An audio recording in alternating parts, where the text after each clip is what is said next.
तो गाइस कैसे हैं आप सब लोग। रीइंकार्नेटेड के एपिसोड 129 के साथ हाजिर हूं। तो लास्ट एपिसोड के एंड पे हमने देखा था हमारा ज़ाओची सबसे पहले वहां पर फ्लावर वीविंग नेशन वालों को हरा देता है। उसके बाद ब्लैक फेन कंट्री के 3 लड़के उसके साथ मुकाबला करते हैं और हमारा ज़ाओची उन तीनों को भी हरा देता है। इस तरह हमारे ज़ाओची ने अपने ब्लू विंड नेशन के लिए 2 जीत हासिल कर ली है। देखने वाले बहुत हैरान होते हैं और कहते हैं ऐसा कैसे हो सकता है। ब्लू विंड नेशन वाले आज से पहले कभी भी रैंकिंग टूर्नामेंट में जीत नहीं पाए, लेकिन इस बार उन्होंने 2 नेशंस को पहले ही हरा दिया है। ये कोई लड़का है या फिर कोई मॉन्स्टर है जो यहाँ पर ये सब कुछ कर रहा है, जो तो बहुत पावरफुल है। तो ब्लू विंड नेशन वालों ने बहुत ही पावरफुल लड़के को यहाँ पर भेजा है। स्टोरी सुनाने वाला कहता है उसके बाद काफी सारी फाइट्स हुई, क्योंकि बाकी की सारी नेशंस के साथ भी तो हमारे ज़ाओची की फाइट होनी थी। ज़ाओची ने एक करते हुए सभी नेशंस को हरा दिया। यहाँ पर डिवाइन फीनिक्स एम्पायर वालों के अलावा बाकी की जितनी भी नेशंस थी, यानी कि 6 नेशंस के आपस में फाइट हो रही थी, तो हमारे ज़ाओची ने ब्लू विंड नेशन की तरफ से उन सभी को हराया। फाइनल में डिवाइन फीनिक्स सिटी के साथ फाइट करने के लिए ये फाइनलिस्ट बन चुका है। अनाउंसर हमारे ज़ाओची से कहते हैं ज़ाओची तुम अपने मैचेस को जीत चुके हो, अब फाइनल मैच की बारी है। क्या तुम वाकई में मेरे डिवाइन फीनिक्स एम्पायर के लोगों को चैलेंज करना चाहते हो? क्योंकि अगर तुम इस चैलेंज को एक्सेप्ट करोगे और फाइनल में यहाँ पर फाइट करना चाहोगे तो हमारे सेक्टर से अस एम्परर परफॉर्म राम के लड़के तुम्हारे साथ फाइट करेंगे। क्या तुम वाकई में फाइट करना चाहोगे? तो यहाँ पर 7th रैंकिंग नेशन टूर्नामेंट में ग्रुप बैटल्स हो रही है। ज़ाओची अपनी तरफ से सिर्फ अकेला है, जबकि बाकी की तरफ से सभी नेशंस अपनी तरफ से 10-10 डिसाइपल्स को भेज सकते हैं। डिवाइन फीनिक्स सिटी वालों की तरफ से 10 एम्परर परफॉर्म राम के एक्सपर्ट्स हैं और सभी लोग काफी ज्यादा स्ट्रॉन्ग भी हैं। जबकि हमारा ज़ाओची उन सभी का मजाक उड़ाते हुए कहता है क्या तुम में से कोई नॉर्मल इंसान यहाँ पर मुझसे फाइट करने के लिए नहीं आ सकता? तुम लोगों ने देखा ना कि इससे पहले जितने भी कल्टीवेटर्स थे वो सारे बेकार थे। इस वक्त एक लड़का अपने बाली को वहाँ पर फेंकता है जो कि डिवाइन फीनिक्स एम्पायर से है। वो अपने बाली को वहाँ पर फेंकता है और खुद भी वहाँ पर आ जाता है और कहता है मैं इस लड़के के साथ फाइट करूंगा। लड़का यहाँ पर आते ही ज़ाओची से कहता है हमारे साथ फाइट करने के लिए 10 कल्टीवेटर्स की क्या जरूरत है, जब मैं अकेला ही तुम्हें हरा सकता हूँ। डिवाइन फीनिक्स एम्पायर की तरफ से मैं अकेला तुमसे फाइट करूंगा। हमारा ज़ाओची से कहता है तुम भी बाकी की तरह बेकार हो, तुम्हें लगता है कि तुम मुझे हरा सकते हो। ज़ाओची का नया दोस्त मिंगहाई वो वहाँ पर खड़ा इस बंदे को पहचान लेता है। वो कहता है लड़का तो एम्परर परफॉर्म राम के 8th लेवल पर है और ऊपर से इसके पास एक स्पेशल वेपन भी है। इसके पास जो स्पीयर है वो भी एक एम्परर परफॉर्म राम का वेपन है, इसको फीनिक्स गार्ड स्पीयर कहा जाता है। ब्रदर ज़ाओची इस बार काफी बड़ी मुश्किल में पड़ गया है। डिवाइन फीनिक्स सिटी के सेक्टर लीडर फेंग कॉन्ग अपने उस लड़के से कहते हैं ज्यादा बातें मत करो और जल्दी से इस लड़के को मारो और काम को खत्म करो। लड़का अपने एम्परर से कहता है ठीक है मास्टर, मैं अभी इसको मारता हूँ। तो लड़का अपने हाथ में अपने एम्परर परफॉर्म राम के बाले को पकड़ता है और हमारे ज़ाओची के ऊपर अटैक करने के लिए आगे बढ़ता है। वो बड़ी स्पीड के साथ आगे बढ़ रहा होता है और जंप करते हुए हमारे ज़ाओची के ऊपर अपने बाले से अटैक करता है। ज़ाओची कहता है बस तुम इतना ही कर सकते हो, लेकिन अभी तक ये फैसला नहीं हुआ कि यहाँ पर कौन किसको मारने वाला है। चलो देखते हैं कि किसके पास ज्यादा पावर है। सिर्फ अपने एम्परर परफॉर्म राम के बाले के साथ ज़ाओची के ऊपर अटैक करता है, जबकि दूसरी तरफ से हमारे ज़ाओची के पास जो तलवार है, तलवार भी एम्परर परफॉर्म राम की है। फीनिक्स सिटी का लड़का हमारे ज़ाओची से कहता है तुम्हारे ब्लू विंड नेशन के लोगों को क्या हो गया है? क्या तुम लोग भी यहाँ पर अपनी ग्लोरी के लिए फाइट कर रहे हो, जबकि तुम्हारी तो कोई इज्जत है ही नहीं। पहले भी हर बार हारते थे और इस बार भी हारने वाले हो। तो वहाँ पर एक जबरदस्त धमाका होता है, दोनों जब अपने अपने स्पीयर और तलवारों को टकराते हैं। ज़ाओची भी वहाँ पर अपनी फीनिक्स फ्लेम्स को रिलीज कर रहा होता है। वहाँ पर खड़े कुछ लड़के कहते हैं इस लड़के के पास फीनिक्स फ्लेम्स कहाँ से आ गई? ये तो ब्लू विंड नेशन से आया है, तो फिर इसके पास हमारी ब्लड लाइन की पावर कैसे हो सकती है? साथियों से कहता है बस खामोश रहो, अगर तुमने यहाँ पर और कोई बात की इस ब्लड लाइन के बारे में डिवाइन फीनिक्स सिटी के लोग तुम्हें मार डालेंगे। ज़ाओची और दोनों अपने अपने वेपन्स को वहाँ पर टकराते हैं और जंप करते हुए पीछे की तरफ हट जाते हैं, क्योंकि दोनों की पावर्स काफी ज्यादा होती है। तो यहाँ पर इतनी आसानी से फैसला नहीं होने वाला। फीनिक्स सिटी का लड़का उसे कहता है तुम तो वाकई में काफी ज्यादा अच्छी हो, तुम तो अभी तक यहाँ पर सही सलामत खड़े हो बिना हारे। हमारा ज़ाओची कहता है तुम भी काफी ज्यादा अच्छी हो, तुम अभी तक यहाँ पर खड़े हो बिना मरे। फीनिक्स सिटी का लड़का अपने बाले के ऊपर अपनी फीनिक्स फायर को रिलीज करता है और कहता है तुम्हारा मुंह काफी ज्यादा चलता है, लेकिन तुम एक फाइटर भी अच्छे हो। अफसोस की बात तो यह है कि अब तुम्हारे पास जीतने का कोई भी चांस नहीं है, तुम मेरे हाथों से मरने वाले हो। साथ ही वो लड़का अपने माथे के ऊपर अपने फीनिक्स वाले मार्क को चमकाता है। वो गोल्डन मार्क चमकता है तो उसकी फीनिक्स की फ्लेम्स और भी ज्यादा एक्टिवेट हो जाती है। तो वो लड़का जैसे ही अपनी फीनिक्स फ्लेम्स को एक्टिवेट करता है वो हमारे ज़ाओची की फीनिक्स फ्लेम्स को एब्जॉर्ब करना स्टार्ट कर देता है। ज़ाओची काफी हैरान होता है और कहता है ये तो मेरी फीनिक्स फ्लेम्स को अपनी बॉडी में एब्जॉर्ब कर रहा है। असल में उस लड़के के पास जो स्पेशल स्पीयर होता है वो फीनिक्स गार्ड स्पीयर है और वो फीनिक्स फ्लेम्स को एब्जॉर्ब कर सकता है। वो काफी सारी फीनिक्स फ्लेम्स को एब्जॉर्ब करने के बाद उसकी पावर को बहुत ज्यादा एनहांस करता है और हमारे ज़ाओची के ऊपर अटैक करने के लिए आगे बढ़ता है। प्रिंसेस ज़ुएर भी इस बात से काफी ज्यादा घबरा जाती है और कहती है कि हमारा लड़का जो पावर को यूज कर रहा है ये वाला अटैक एक जूनियर ओवरलोड के बराबर है, यानी कि इसकी पावर लेवल इस वक्त जूनियर टाइटेनिकल लेवल के बराबर है। तो ये मुझे लगता है कि ब्रदर युनची को अपना बहुत ज्यादा ध्यान रखना होगा, वरना वो जीत नहीं पाएगा। हमारा ज़ाओची जल्दी से अपनी आइस परफॉर्म एनर्जी को यूज करते हुए आइस के साथ एक बड़ा सा वुल्फ बनाता है और उसे कहता है तुम मुझे मारना चाहते हो अपनी फीनिक्स फ्लेम्स के साथ, ऐसा नहीं होने दूंगा। हमारा ज़ाओची अपनी आइस परफॉर्म एनर्जी को यूज करते हुए बड़े से वुल्फ के साथ उसे आगे की तरफ भेजता है। तो सामने की तरफ से वो अपने स्पीयर के साथ अटैक करता है जिसमें बहुत सारी फीनिक्स की फ्लेम्स हैं, जबकि दूसरी तरफ से हमारे ज़ाओची की आइस एनर्जी है। ज़ाओची का वुल्फ सामने की तरफ जाता है तो वहाँ पर एक जबरदस्त धमाका होता है और वहाँ पर नीचे का ग्राउंड भी टूट जाता है और आसपास काफी ज्यादा धुआं होता है और सारी की सारी फ्लेम्स बुझ जाती हैं।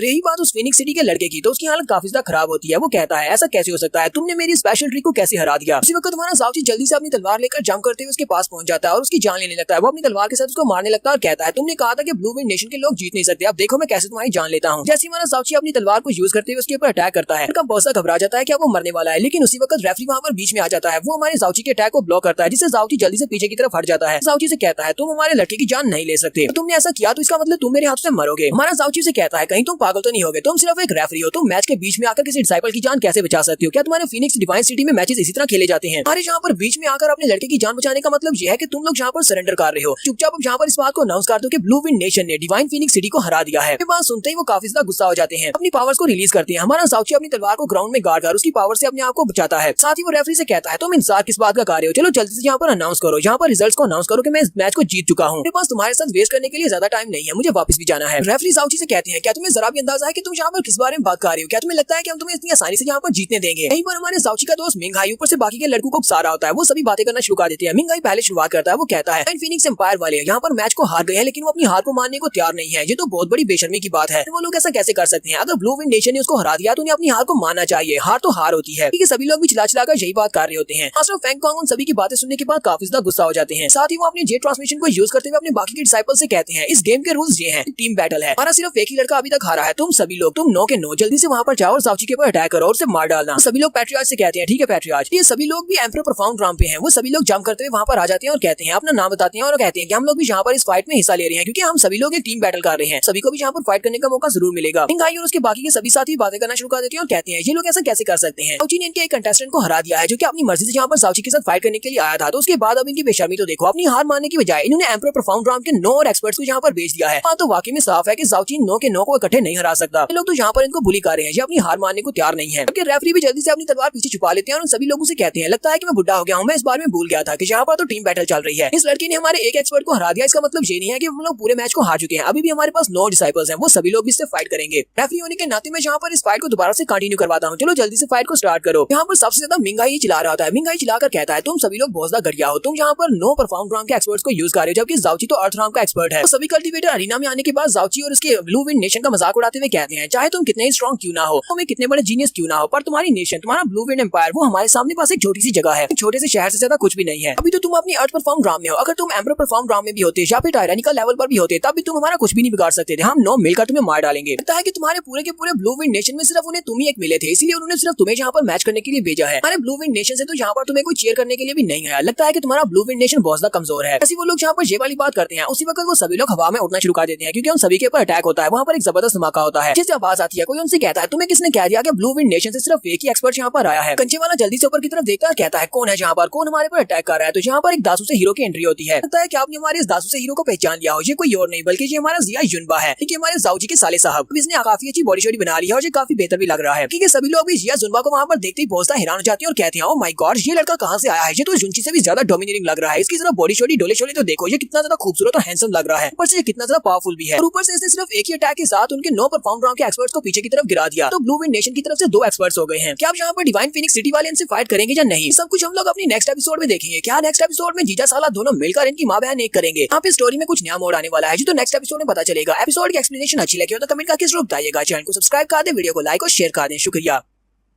तो गाइस कैसे हैं आप सब लोग? रीइंकार्नेटेड के एपिसोड 130 के साथ हाजिर हूं। तो लास्ट एपिसोड के एंड पे हमने देखा था जिया युनबा की वहां पर अरीना में एंट्री होती है। युनबा वहां पर आती धमाकेदार एंट्री मारता है। तो यहाँ पर मैं और ब्रदर जाओची हम दोनों मिलकर ब्लू विंड नेशन की तरफ से इस कंपटीशन में फाइट करेंगे। जबकि वो रेफरी कमीना फिर से हमारे युनबा के ऊपर अटैक करने के लिए आगे बढ़ता है क्योंकि वो तो यहाँ पर अपने डिवाइन फीनिक्स सिटी को हारने नहीं दे सकता। चिल्लाकर अपने ब्रदर युनबा से कहता है साले साहब जल्दी से अपने पीछे देखो। वो रेफरी अपनी फायर को रिलीज करते हुए बहुत ही पावरफुल अटैक करता है। वो युनबा को मारने की कोशिश करता है लेकिन उसी वक्त युनबा के मास्टर वहाँ पर आ जाते हैं। उसके मास्टर वहाँ पर बीच में आते ही रेफरी के अटैक को ब्लॉक कर लेते हैं और उसे कहते हैं क्या तुम्हें लगता है कि तुम मेरे क्लोज डिसाइपल के ऊपर इतना स्नीक अटैक कर सकते हो? तुम्हारी हिम्मत कैसे हुई मेरे डिसाइपल पर अटैक करने की? रेफरी भी इस बात से बहुत हैरान होता है और कहता है ऐसा कैसे हो सकता है, ये मास्टर कब यहाँ पर आया मुझे पता भी नहीं चला और ये इसका क्लोज डिसाइपल है। कि ये मास्टर भी एम्परर प्रोफाउंड राम का एक एक्सपर्ट है। इस वक्त डिवाइन फीनिक्स सिटी के सेक्टर पैट्रियार्च भी जल्दी से जंप करते हुए अरीना में आ जाते हैं। उन दोनों के बीच में आकर उनकी फाइट को रुकवाते हैं। पैट्रियार्च जल्दी से उस मास्टर के सामने झुकते हुए कहते हैं प्लीज रिस्पेक्टेड वन, आपको यहाँ पर सब कुछ करने की जरूरत नहीं है। लगता है कि यहाँ पर कोई बहुत बड़ी गलतफहमी हुई है। इस मास्टर हमारे रेफरी को छोड़ दें। आपसे निरोधन करता हूँ कि आप लोग भी यहाँ पर साइड पर हट जाए ताकि हम लोग अपने मैच को कंटिन्यू करवा सकें। मास्टर अपने युनबा से कहते हैं युनबा चलो जल्दी से हम लोग बाहर चलते हैं, बाहर से चल के इस मैच को देखते हैं। युनबा कहता है नहीं मास्टर मुझे भी यहाँ पर अपने जीजा जी के साथ ही फाइट करनी है। मैं भी ब्लू विंड नेशन से हूँ, अगर मैं ब्लू विंड नेशन से हूँ तो इसका मतलब मैं अपने जीजा जी के साथ यहाँ पर इस कंपटीशन में हिस्सा ले सकता हूँ। मास्टर से कहते हैं नहीं अब तुम ब्लू विंड नेशन से नहीं रहे क्योंकि तुम मेरी एम्परर सैंक्चुरी से हो, जबकि तुम मेरी एम्परर सैंक्चुरी के डिसाइपल हो, मेरे डिसाइपल हो, तो इसका मतलब तुम्हारा ब्लू विंड नेशन के साथ अब कोई भी ताल्लुक नहीं रहा, इसलिए तुम अपने जीजा जी के साथ ब्लू विंड नेशन की तरफ से इस टूर्नामेंट में हिस्सा नहीं ले सकते। कहता है अगर ऐसी बात है तो फिर ठीक है, प्लीज मास्टर मुझे माफ करना, तो मुझे अपने सेक्टर से निकालना पड़ेगा क्योंकि मैं अपने जीजा जी का साथ नहीं छोड़ सकता। जाओची आगे बढ़ता है और उसे कहता है युनबा तुम्हारा बहुत बहुत शुक्रिया मेरी इतनी ज्यादा केयर करने के लिए, लेकिन क्या तुम्हें वाकई में लगता है कि तुम्हारे जीजा जी इतने कमजोर हैं? इस तरह के कमजोर डिवाइन फीनिक्स सिटी के 9 एम्परर प्रोफाउंड राम के एक्सपर्ट्स को नहीं हरा सकते। युनबा अपने जीजा जी की बात सुनने के बाद कहता है जीजा जी मुझे आपके ऊपर पूरा भरोसा है, मुझे पता है कि आप एक बहुत ही महान जीनियस हैं। ठीक है जीजा जी मैं बाहर बैठकर आपका मैच देखता हूँ, आपको चीयर करता हूँ। अपने मास्टर के साथ वहाँ से बाहर चला जाता है जबकि हमारा जाओची अपनी तलवार को सामने करते हुए कहता है चलो कमीनो आ जाओ। यहाँ पर सेक्टर पैट्रियार्च अपने डिसाइपल से फिर से जेट ट्रांसमिशन को यूज करते हुए कहते हैं जैसे ये मैच स्टार्ट होगा मैं चाहता हूँ कि तुम डिवाइन फीनिक्स सिटी की डोमेन पावर को यूज करते हुए इस लड़के को इंस्टेंटेनियसली वहीं पर मार डालना, इससे हरकत करने का मौका भी मत देना। मैं चाहता हूँ कि लड़का मैच स्टार्ट होते ही तुम्हारे हाथों से मारा जाए। रेफरी वहाँ पर फिर से मैच को स्टार्ट करवाते हैं और उनसे कहते हैं अभी तक ब्लू विंड नेशन और डिवाइन फीनिक्स एम्पायर के दरमियान में मैच खत्म नहीं हुआ, तो मैं यहाँ पर दोबारा से इस मैच को कंटिन्यू करवाता हूँ। तो जैसे वहाँ पर मैच को कंटिन्यू करने का कहते हैं, डिवाइन फीनिक्स सिटी के जो बाकी के बच्चे हुए नो एम्पर परफॉर्म राउंड के एक्सपर्ट्स होते हैं, वो जल्दी से जल्दी अपनी डिवाइन फीनिक्स डोमेन को एक्टिवेट कर देते हैं। डिवाइन फीनिक्स डोमेन काफी ज्यादा पावरफुल मूव है, क्योंकि वो सभी लोग एक साथ मिलकर अपनी डिवाइन फीनिक्स मूव को यूज कर रहे हैं, तो उसकी पावर डबल ट्रिपल हो जाती है। मिंग हाई भी कहता है ये लोग तो वाकई में बहुत ज्यादा बेशर्म है, जहाँ पर नो परफॉर्म राउंड के एक्सपर्ट्स इस डोमेन को यूज कर रहे हैं। उन्होंने जहाँ पर 9 लेयर्स बनाई है और इसकी एक लेयर भी बहुत ज्यादा पावरफुल होती है। यहाँ तक इस 9 लेयर वाली डिवाइन फीनिक्स डोमेन के सामने एक टायरेंट लेवल का मास्टर भी नहीं टिक पाता। डोमेन पूरे के पूरे अरीना को वहाँ पर कवर कर लेती है। जूयर भी काफी ज्यादा परेशान होती है, वो अपने ब्रदर जुंची को लेकर परेशान होती है कि पैट्रियार्च और उसके साथ उसका 13 प्रिंस होता है और 3rd प्रिंस होता है, वो दोनों बहुत ज्यादा खुश होते हैं, जबकि फादर भी काफी ज्यादा खुश होता है। वो सभी लोग कहते हैं हाँ बिल्कुल ऐसा ही होना चाहिए था, इस लड़के के साथ ऐसा ही होना चाहिए था, इसको मरना चाहिए था। ये लड़का इस अटैक के अंदर नहीं बच पाएगा, अब तो उसकी खाक भी नहीं बची होगी। जुनबा भी भागता हुआ फिर से उसे बचाने के लिए आगे बढ़ने लगता है, उसके मास्टर उसे रोक देते हैं और कहते हैं जुनबा शांत हो जाओ, अभी कुछ भी नहीं हुआ, तुम्हारा दोस्त अभी जिंदा है। साथ ही वो मास्टर सोच रहे होते हैं जितनी ज्यादा उस डोमेन के अंदर हीट है, इतनी ज्यादा हीट के साथ तो टायरेंट लेवल का मास्टर भी उस डोमेन के अंदर फंस जाएगा, तो वो भी जल जाएगा, वो भी नहीं बच पाएगा। लेकिन अब देखते हैं क्या है ये लड़का इस डोमेन के अंदर से बाहर कैसे निकलता है। देर के बाद वो सारे फीनिक्स सिटी के लड़के जो होते हैं वो काफी हैरान हो जाते हैं, क्योंकि उनकी डोमेन जो होती है वो कैंसिल होना स्टार्ट हो जाती है। हमारा साउथी जब अपनी फीनिक्स की फायर को रिलीज करता है, उसके डोमेन को चीरता हुआ जल्दी से ऊपर चला जाता है हवा में, क्योंकि हमारा साउथी यहाँ पर अपने स्पेशल मूव को यूज करने वाला है। वो सभी लड़के पीछे देखकर बहुत ज्यादा हैरान हो जाती है और कहते हैं जरा रुको, यहाँ पर हो क्या रहा है। जुनबा के मास्टर कहते हैं मुझे भी अब तो काफी ज्यादा मजा आ रहा है, ये मैच काफी ज्यादा इंटरेस्टिंग हो चुका है, लड़के के पास काफी कुछ ऐसा है जो कि सीक्रेट्स है। हमारा साउथी हवा में जाने के बाद साथ में अपनी फीनिक्स फायर को रिलीज कर रहा होता है। जब वो अपनी फीनिक्स फायर को रिलीज करता है तो उसका फीनिक्स बनता है जो कि फायर से बना होता है। तो उन सभी लोगों से कहता है तो डिवाइन फीनिक्स सेक्टर के लोगों जल्दी से अपनी आंखें खोलो और जरा गौर से देखो, आज मैं दिखाता हूँ कि real world oath of the Phoenix क्या होता है। सभी एक्सपर्ट्स भी ये देखकर बहुत ज्यादा हैरान होते हैं और कहते हैं ऐसा कैसे हो सकता है, इसके पास जो फीनिक्स की ब्लड लाइन की पावर है हमारी पावर से ज्यादा प्योर कैसे हो सकती है। सभी एक्सपर्ट आपस में बातें कर रहे होते हैं और कहते हैं लगता है कि इसने यहाँ पर फेक पावर्स को शो करवाया है, क्योंकि ये तो सिर्फ एक अर्थ परफॉर्म राउंड का एक्सपर्ट है, वो हमसे कैसे जीत सकता है, हम लोग एम्पर परफॉर्म राउंड के एक्सपर्ट्स हैं, तो हम लोग अपना बेस्ट देते हैं, हम इसे हरा सकते हैं। जाओची कहता है तुम सभी लोग अभी भी मुझे काम मांग रहे हो, लगता है कि तुम्हें अपनी रियल पावर दिखाना पड़ेगी। जाओची उन सभी को यहाँ पर अपनी रियल पावर दिखाने लगा है। जाओची यहाँ पर अपने स्पेशल मूव को यूज करता है। जाओची कहता है तो ये मैच यहीं पर खत्म होने वाला है। The world oath of the Phoenix का 5th स्टेज जो कि हमारे जाओची ने सिर्फ मास्टर की हुई है, dance of the phoenix wing. जाओची को जब फीनिक्स की ब्लड लाइन की पावर मिली थी तो इसे टूटा हुआ टैबलेट मिला था, जिसके ऊपर 5वीं और 6ठी सिर्फ 2 स्टेजेस लिखी हुई थी और पहले वाली 4 स्टेजेस नहीं थी, लेकिन हमारे जाओची ने आखिरी 2 को मास्टर कर लिया था। तो हमारा जाओची वहाँ पर empyrean dance of the phoenix wing move को यूज करता है, तो वो सभी लोग जो देखकर बहुत ज्यादा हैरान होते हैं। इससे जुएर भी बहुत ज्यादा हैरान होती है और कहती है ये स्पेशल मूव तो empyrean dance of the phoenix wing है, ये तो world oath of the phoenix wing का 5वां मूव है जो कि हमारे सेक्टर के लोगों के पास नहीं है। तो पैट्रियार्च भी कहते हैं ऐसा कैसे हो सकता है, 5th स्टेज इस लड़के के पास कहाँ से आ गई, हमारे सेक्टर वालों के पास भी सिर्फ 4 स्टेजेस है, इसके पास ये वाला मूव कहाँ से आया है, क्योंकि उन लोगों ने पहले empyrean dance of the phoenix wing move को नहीं देखा हुआ। इसी वजह से जाओची का ये वाला मूव उनके बाकी के मूव से सबसे ज्यादा पावरफुल है। जाओची जब उनके ऊपर अटैक करता है तो वो एरिना को भी तोड़ देता है, वहाँ पर बहुत बड़ा गड़ा बन जाता है कि उनमें से कुछ एम्पर परफॉर्म राउंड के एक्सपर्ट जो होते हैं वो वहीं पर नीचे छुप जाते हैं और कहते हैं कि उसने डायरेक्टली हमारे पर अटैक नहीं किया और हम लोग बच गए,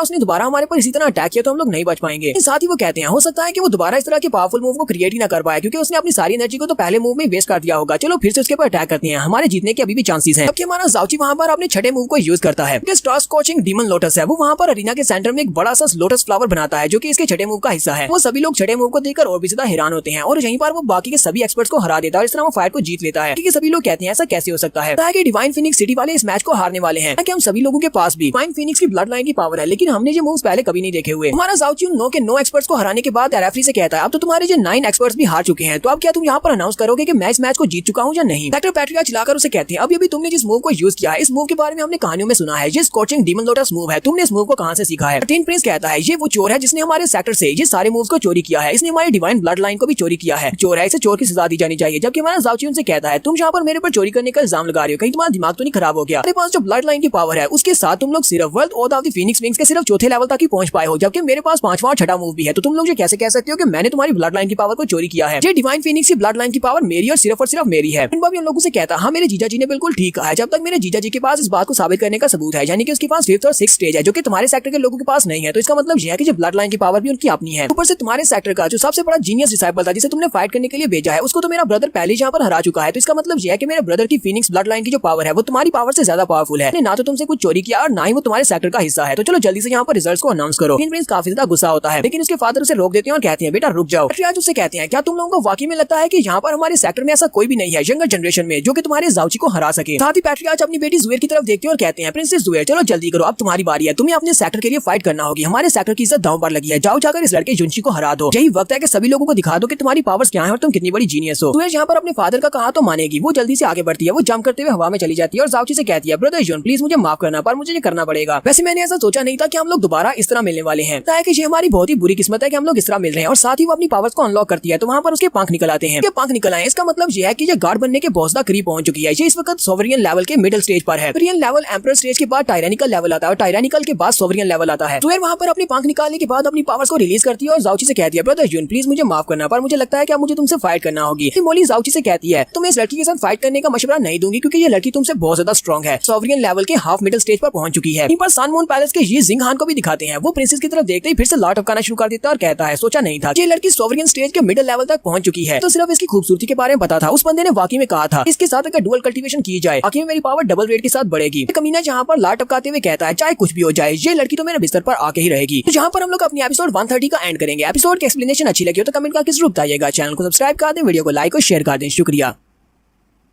तो गाइस कैसे हैं आप सब लोग। रीइंकार्नेटेड के एपिसोड 131 के साथ हाजिर हूं। तो लास्ट एपिसोड के एंड पे हमने देखा था प्रिंसेस जुएर अपने पंख निकाल दिया और जाउची से फाइट करने के लिए रेडी हो जाती है क्योंकि प्रिंसेस जुएर का लेवल जाउची से काफी ज्यादा है। हाफ गार्ड स्टेज के ऊपर पहुंच चुकी है। उसकी पावर्स भी बहुत ज्यादा है। वो डिवाइन फिनिक्स गार्ड की ट्रू सक्सेसर है। वो जब वहां पर अपनी पावर्स को रिलीज करती है तो जाउची उसके सामने खड़ा होता है। वो जाउची से कहती है ब्रदर जून प्लीज इस अटैक को अवॉइड करना क्योंकि मेरा ये वाला अटैक बहुत ज्यादा पावरफुल होगा। अगर तुमने इसको यहाँ पर अवॉइड नहीं किया तो तुम मर भी सकते हो। वो सामने की तरफ से अटैक करने के लिए आगे बढ़ती है जबकि जाउची उसकी तरफ देखकर कहता है जुएर की ब्रेथ से मुझे महसूस हो रहा है जैसे कि वो एक गॉडेस बन चुकी है और मैं एक मॉर्टल हूँ जो कि दुनिया के ऊपर रहता है। तो मैंने इसके अटैक को यहाँ पर अवॉइड नहीं किया तो मैं मर सकता हूँ। साथ ही हमारा जाउची अपनी आंखें बंद कर देता है और कहता है लेकिन मुझे ऐसा सोचना नहीं चाहिए क्योंकि मुझे पता है कि प्रिंसेस जुएर बहुत ज्यादा काइंड हार्टेड है। वो मुझे नुकसान नहीं पहुंचाएगी। मुझे यहाँ पर इसके खिलाफ कुछ भी करने की जरूरत नहीं है। तो हमारा जाउची वहीं पर चुपचाप खड़ा रहता है और अपनी जगह से हिलता भी नहीं है। वो उसके अटैक को अवॉइड नहीं करता। जब देखती है कि वो उसके अटैक को अवॉइड नहीं कर रहा तो अपनी तलवार को उसके माथे के बिल्कुल करीब लाकर वहीं पर रोक देती है। जाउची भी अपनी आंखें बंद करके खड़ा होता है। जुएर उसे कहती है तुम मेरे अटैक को डॉज क्यों नहीं कर रहे, मैंने तुम्हें कहा था कि इस अटैक को डॉज करना है। जाउची कहता है मुझे इस अटैक को डॉज करने की जरूरत ही क्या है, मुझे पता है कि तुम मेरे पर अटैक नहीं करोगी। जुएर उसे कहती है क्या तुम्हें इस बात का जरा भी डर नहीं है कि मैं तुम्हें यहाँ पर मार भी सकती थी। जाउची कहता हाँ मैं काफी ज्यादा डरा हुआ था क्योंकि यहाँ पर अगर मैं अटैक को अवॉइड नहीं करता तो मैं मर सकता था, लेकिन मैं तुमसे डरा हुआ नहीं हूँ क्योंकि मुझे अच्छी तरह से पता है कि तुम कभी भी मुझे स्टैब नहीं करोगी क्योंकि तुम मेरी प्रिंसेस हो। इनसे ये बात सुनते ही शर्माना शुरू कर देती है और कहती है क्या सिर्फ और सिर्फ मेरी वजह से तुमने मेरे पर इतना ज्यादा भरोसा किया क्योंकि एक बार मैंने तुमसे बात किया है मेरे ऊपर इतना भरोसा हो गया कि मैं तुम्हें अटैक करके मारूंगी नहीं। उसकी बात सुनने के बाद अपनी पावर्स को डिमिनिश करती है और अपने फादर से कहती है फादर आपकी बेटी यहाँ पर हार मानती है, इस लड़के से फाइट में नहीं जीत सकती। तो फादर चिल्लाकर उसे कहते हैं ये क्या बकवास कर रही हो जुएर, तुम्हें अपने कल्याण के लिए सब कुछ करना होगा। तुम्हें पता है ना अगर हम लोग इस फाइट को हार जाएंगे तो हमारा सेक्टर हार जाएगा, हमारा नाम खराब हो जाएगा, तुम्हें अपने सेक्टर की डिग्निटी के लिए सब कुछ करना पड़ेगा। प्रिंसेस अपने फादर से कहती है फादर आपने यहाँ पर जितने भी मेथड्स को यूज करके इस फाइट को जीतने की कोशिश किया उसकी वजह से मुझे लगता है कि हमारे डिवाइन फीनिक्स सिटी की रिस्पेक्ट तो पहले से ही खत्म हो चुकी है, कोई भी हमारी उसने रिस्पेक्ट नहीं करेगा। जाउची के पास फीनिक्स ब्लड लाइन पावर होने का मतलब ये नहीं है कि हम लोग जिसके ऊपर टारगेट करेंगे कि ये खुद से ये बात कह चुका है कि इसकी ब्लड लाइन की पावर हमारे पास से नहीं आई और हमारे सेक्टर के साथ इसका कोई भी ताल्लुक नहीं है। इसका मतलब ये नहीं है कि सभी लोग इसके ऊपर अटैक करें। तो प्रिंसेस अपनी पावर को यूज करते हुए जाउची के माथे के ऊपर मार्क पर लगाती है, वो चमकना शुरू हो जाता है। प्रिंसेस कहती है कि आप देख सकते हैं माथे के ऊपर जो मार्क है वो हमारे मार्क से काफी ज्यादा अलग है, यानी कि इसके पास जो डिवाइन फीनिक्स की पावर्स है वो हमारी पावर्स नहीं है, हमारे सेक्टर से कुछ भी चोरी नहीं किया। और इसके पास जो गोल्डन मार्क है ये सिर्फ और सिर्फ डायरेक्टली डिवाइन फीनिक्स गार्ड से आ सकता है। इसका मतलब यह है कि डायरेक्टली डिवाइन फीनिक्स गार्ड ने इसको अपनी ब्लड लाइन की पावर दी है। हो सकता है कि किसी दूसरे डिवाइन फीनिक्स गार्ड ने अपनी पावर जाउची को दी हो। ये हमारा इस लड़की को टारगेट करना बिल्कुल भी नहीं बनता। तो हम जल्दी से यहाँ पर इस मैच के रिजल्ट्स को अनाउंस कर दें। सेक्टर पैट्रियार्च से कहते हैं ठीक है बेटा मैं तुम्हारी बात को समझ गया, लड़की के पास जो ब्लड लाइन की पावर है वो हमारे सेक्टर से चोरी की हुई नहीं है। मैं यहाँ पर 7th रैंकिंग नेशन टूर्नामेंट को खत्म करने का कहता हूँ और यहाँ पर रिजल्ट्स को अनाउंस करता हूँ। इस बार के टूर्नामेंट को ब्लू विंड नेशन ने जीत लिया है। वहाँ पर ब्लू विंड नेशन का नाम लिया जाता है कि इसने इस मैच को जीता है। तो वहाँ पर अरीना में जितने भी लोग होते हैं वो सभी लोग खामोश हो जाते हैं। जुनबा वहाँ पर खुश होता है, वो बड़ी बड़ी जोर जोर से हंस रहा होता है और कहता है मेरे जीजा जी बहुत ज्यादा स्ट्रॉन्ग है, मेरे जीजा ने हमारे ब्लू विंड सिटी को ये मैच जितवा दिया। जबकि वहाँ पर जो एक दो ब्लू विंड नेशन के लोग होते हैं वो भी काफी ज्यादा खुश होते हैं और वो जाउची के नाम पुकार रहे होते हैं, जबकि बाकी के सभी लोग वहाँ पर खामोश होकर खड़े होते हैं। कुछ भी बहुत हैरान होता है, कहता है क्या वाकई में मैंने ये कर दिया, क्या मैंने इस मैच को जीत लिया है, मैंने 7th रैंकिंग टूर्नामेंट को भी जीत लिया। इसी हमारा next scene Blue Wind Empire City का दिखाया जाता है। ब्लू विंड एम्पायर सिटी में एम्परर के रूम में एम्परर बैठे होते हैं और उसी वक्त उन्हें महसूस होता है कि 5 बड़ी नेशंस के बहुत ही पावरफुल कल्टीवेटर्स उनकी तरफ आ रहे हैं। एम्परर काफी ज्यादा घबरा जाती है और कहती हैं ये 5 नेशन के पावरफुल कल्टीवेटर्स हमारी तरफ क्यों आ रहे हैं, क्या कुछ बहुत ही बड़ा हुआ है, फिर वो हमारे पर अटैक करने के लिए आ रहे हैं। तो इनमें से किसी को भी ऑफेंड नहीं किया तो फिर ये सभी लोग हमारे पर अटैक करने के लिए क्यों आ रहे हैं। एम्परर काफी परेशान हो जाती है और कहती हैं अब मैं क्या करूंगा, मैं अकेला इन सभी को कैसे संभाल पाऊंगा, मेरे पास इतनी पावर भी नहीं है। वो अपने नौकर से कहती हैं जल्दी से जल्दी करो, हमारे खजाने में जो कुछ पड़ा हुआ है उस सभी को गिफ्ट बना दो, जितने भी लोग यहाँ पर आने वाले हैं 5th नेशन से उन सभी के सामने वो गिफ्ट रख देना ताकि वो जितने भी गुस्से में उनके गुस्से को शांत करवाया जा सके। नहीं चाहता कि वो लोग गुस्से में आकर हमारे इंपीरियल सिटी को बर्बाद कर दें, मुझे हर हाल में उन सभी को शांत करना होगा। उसी वक्त एक बटलर भागता हुआ अंदर आता है और आते हुए वो बेचारा गिर भी जाता है क्योंकि वो खबर देने के लिए यहाँ पर आया है। उड़ता है और अपने एम्परर से कहता है योर मैजेस्टी मेरे पास एक बहुत ही अच्छी खबर है, एक बहुत ही रिलायबल सोर्स से पता चला है कि ब्लू विंड एम्पायर ने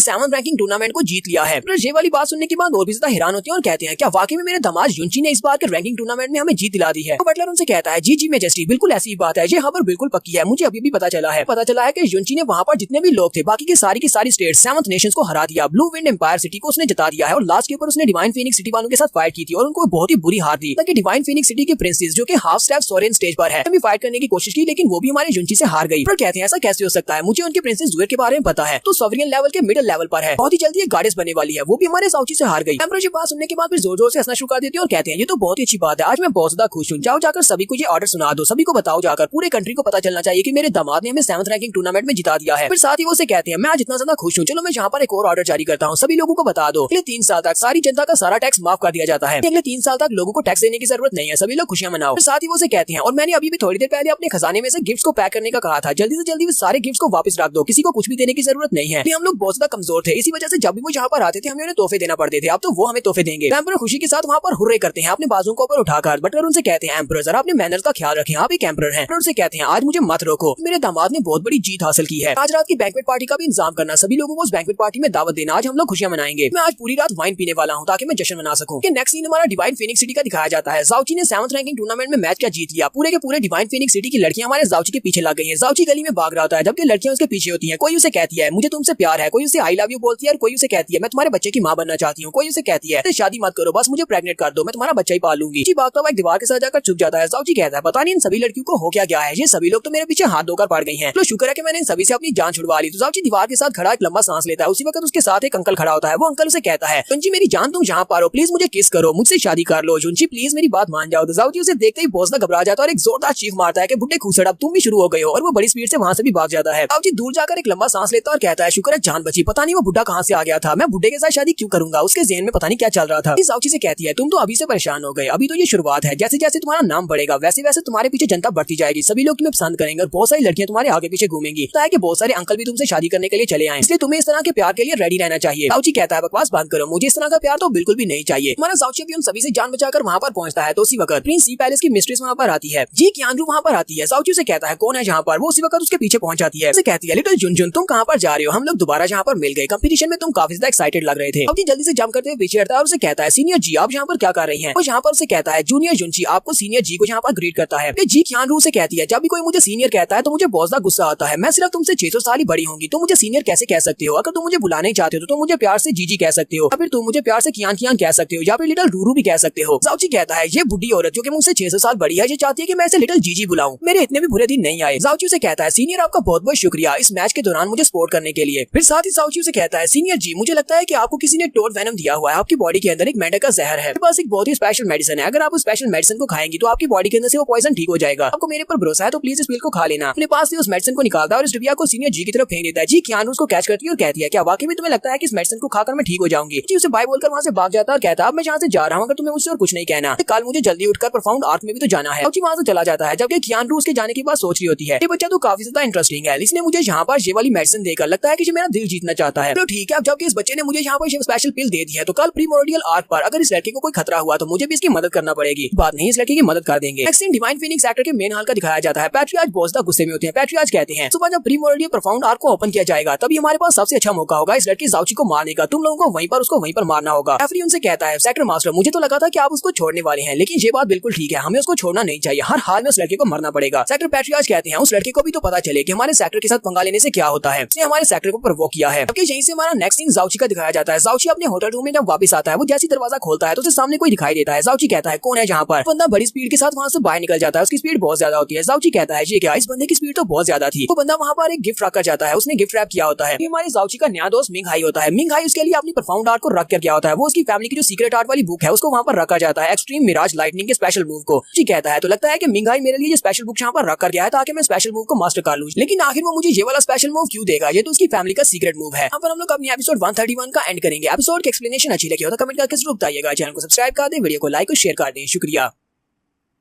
तो गाइस कैसे हैं आप सब लोग, रीइंकार्नेटेड के एपिसोड 132 के साथ हाजिर हूं। तो लास्ट एपिसोड के एंड पे हमने देखा था हमारा जाउची जैसे ही अपने होटल रूम में वापस आता है वहाँ पर मतलब मिंग हाई उसके लिए अपनी स्पेशल टेक्निक को छोड़कर जाता है जो कि उसकी फैमिली की सीक्रेट टेक्निक है, मिराज लाइटनिंग टेक्निक की मदद से उसे इतनी ज्यादा स्पीड मिलती है। जाउची इस टेक्निक को देखकर काफी हैरान होता है और कहता है मिंग हाई का काम लगता है, लेकिन मिंग हाई अपनी फैमिली की सीक्रेट आर्ट मुझे क्यों देना चाहेगा, वो ये बुक मुझे देकर क्यों चला गया है। मोली जाउची से कहती है मुझे लगता है कि उस बंदे को हमारी मदद की जरूरत होगी, इसी वजह से वो तुम्हारे ऊपर एक बहुत बड़ा एहसान करके चला गया है, उसने तुम्हें अपनी फैमिली की सीक्रेट आर्ट्स दे दी, इसका मतलब उसे तुमसे कुछ चाहिए, कोई स्पेशल टेक्निक के बदले में तुमसे अपना अपना कोई ना कोई काम जरूर करवाएगा। मॉली जाओची से कहती है जिस तरह वो वहाँ पर सनहाल डिवाइन पैलेस के मास्टर की तरफ देख रहा था तो लगता है कि इन दोनों का आपस में कोई झगड़ा चल रहा है। अनमोल हाल के यंग मास्टर के साथ फाइट करना मिंग हाई के लिए बिल्कुल भी पॉसिबल नहीं है, इसी वजह से उसे तुम्हारी मदद की जरूरत पड़ेगी। मिंग उसे कहता है तुम्हारे कहने का मतलब यह है कि उन दोनों का आपस में कोई झगड़ा चल रहा है और वो चाहता है कि मैं सनमून डिवाइन हाल के साथ उसकी जगह के ऊपर फाइट करूं, लेकिन सनमून हाल तो 4 सेक्रेट प्लेसेस में से एक सेक्रेट प्लेस है। जाओची कहता है ये मसला तो वाकई में काफी ज्यादा बड़ा मसला लगता है, लेकिन अब जबकि उससे फेवर ले लिया है तो फिर उसके फेवर का बदला भी तो चुकाना पड़ेगा। वो सीक्रेट आर्ट वाली बुक को अपनी हिमालय पॉइजनस बीड के स्पेस में रख लेता है और कहता है अगली बार जब मैं मिंग हाई से मिलूंगा तो मैं उससे पूछूंगा कि उसे मुझसे इस बदले में क्या चाहिए। तुम्हारा मिंग वहीं पर लेट जाता है और कहता है अब तो बस मुझे यहाँ पर आराम करना है क्योंकि कल सुबह मोरेडियल डिवाइन आर्क को ओपन किया जाएगा और मुझे वहाँ पर अंदर जाने का मौका मिलेगा। मुझे पूरी रात सोकर अपनी सारी की सारी एनर्जी को रिवर्टलाइज करना होगा ताकि वहाँ पर जाकर मैं खजाना ढूंढने में सबसे आगे रहूं। यहीं से नेक्स्ट दिन अगले दिन सुबह सुबह का दिखाया जाता है। सुबह सुबह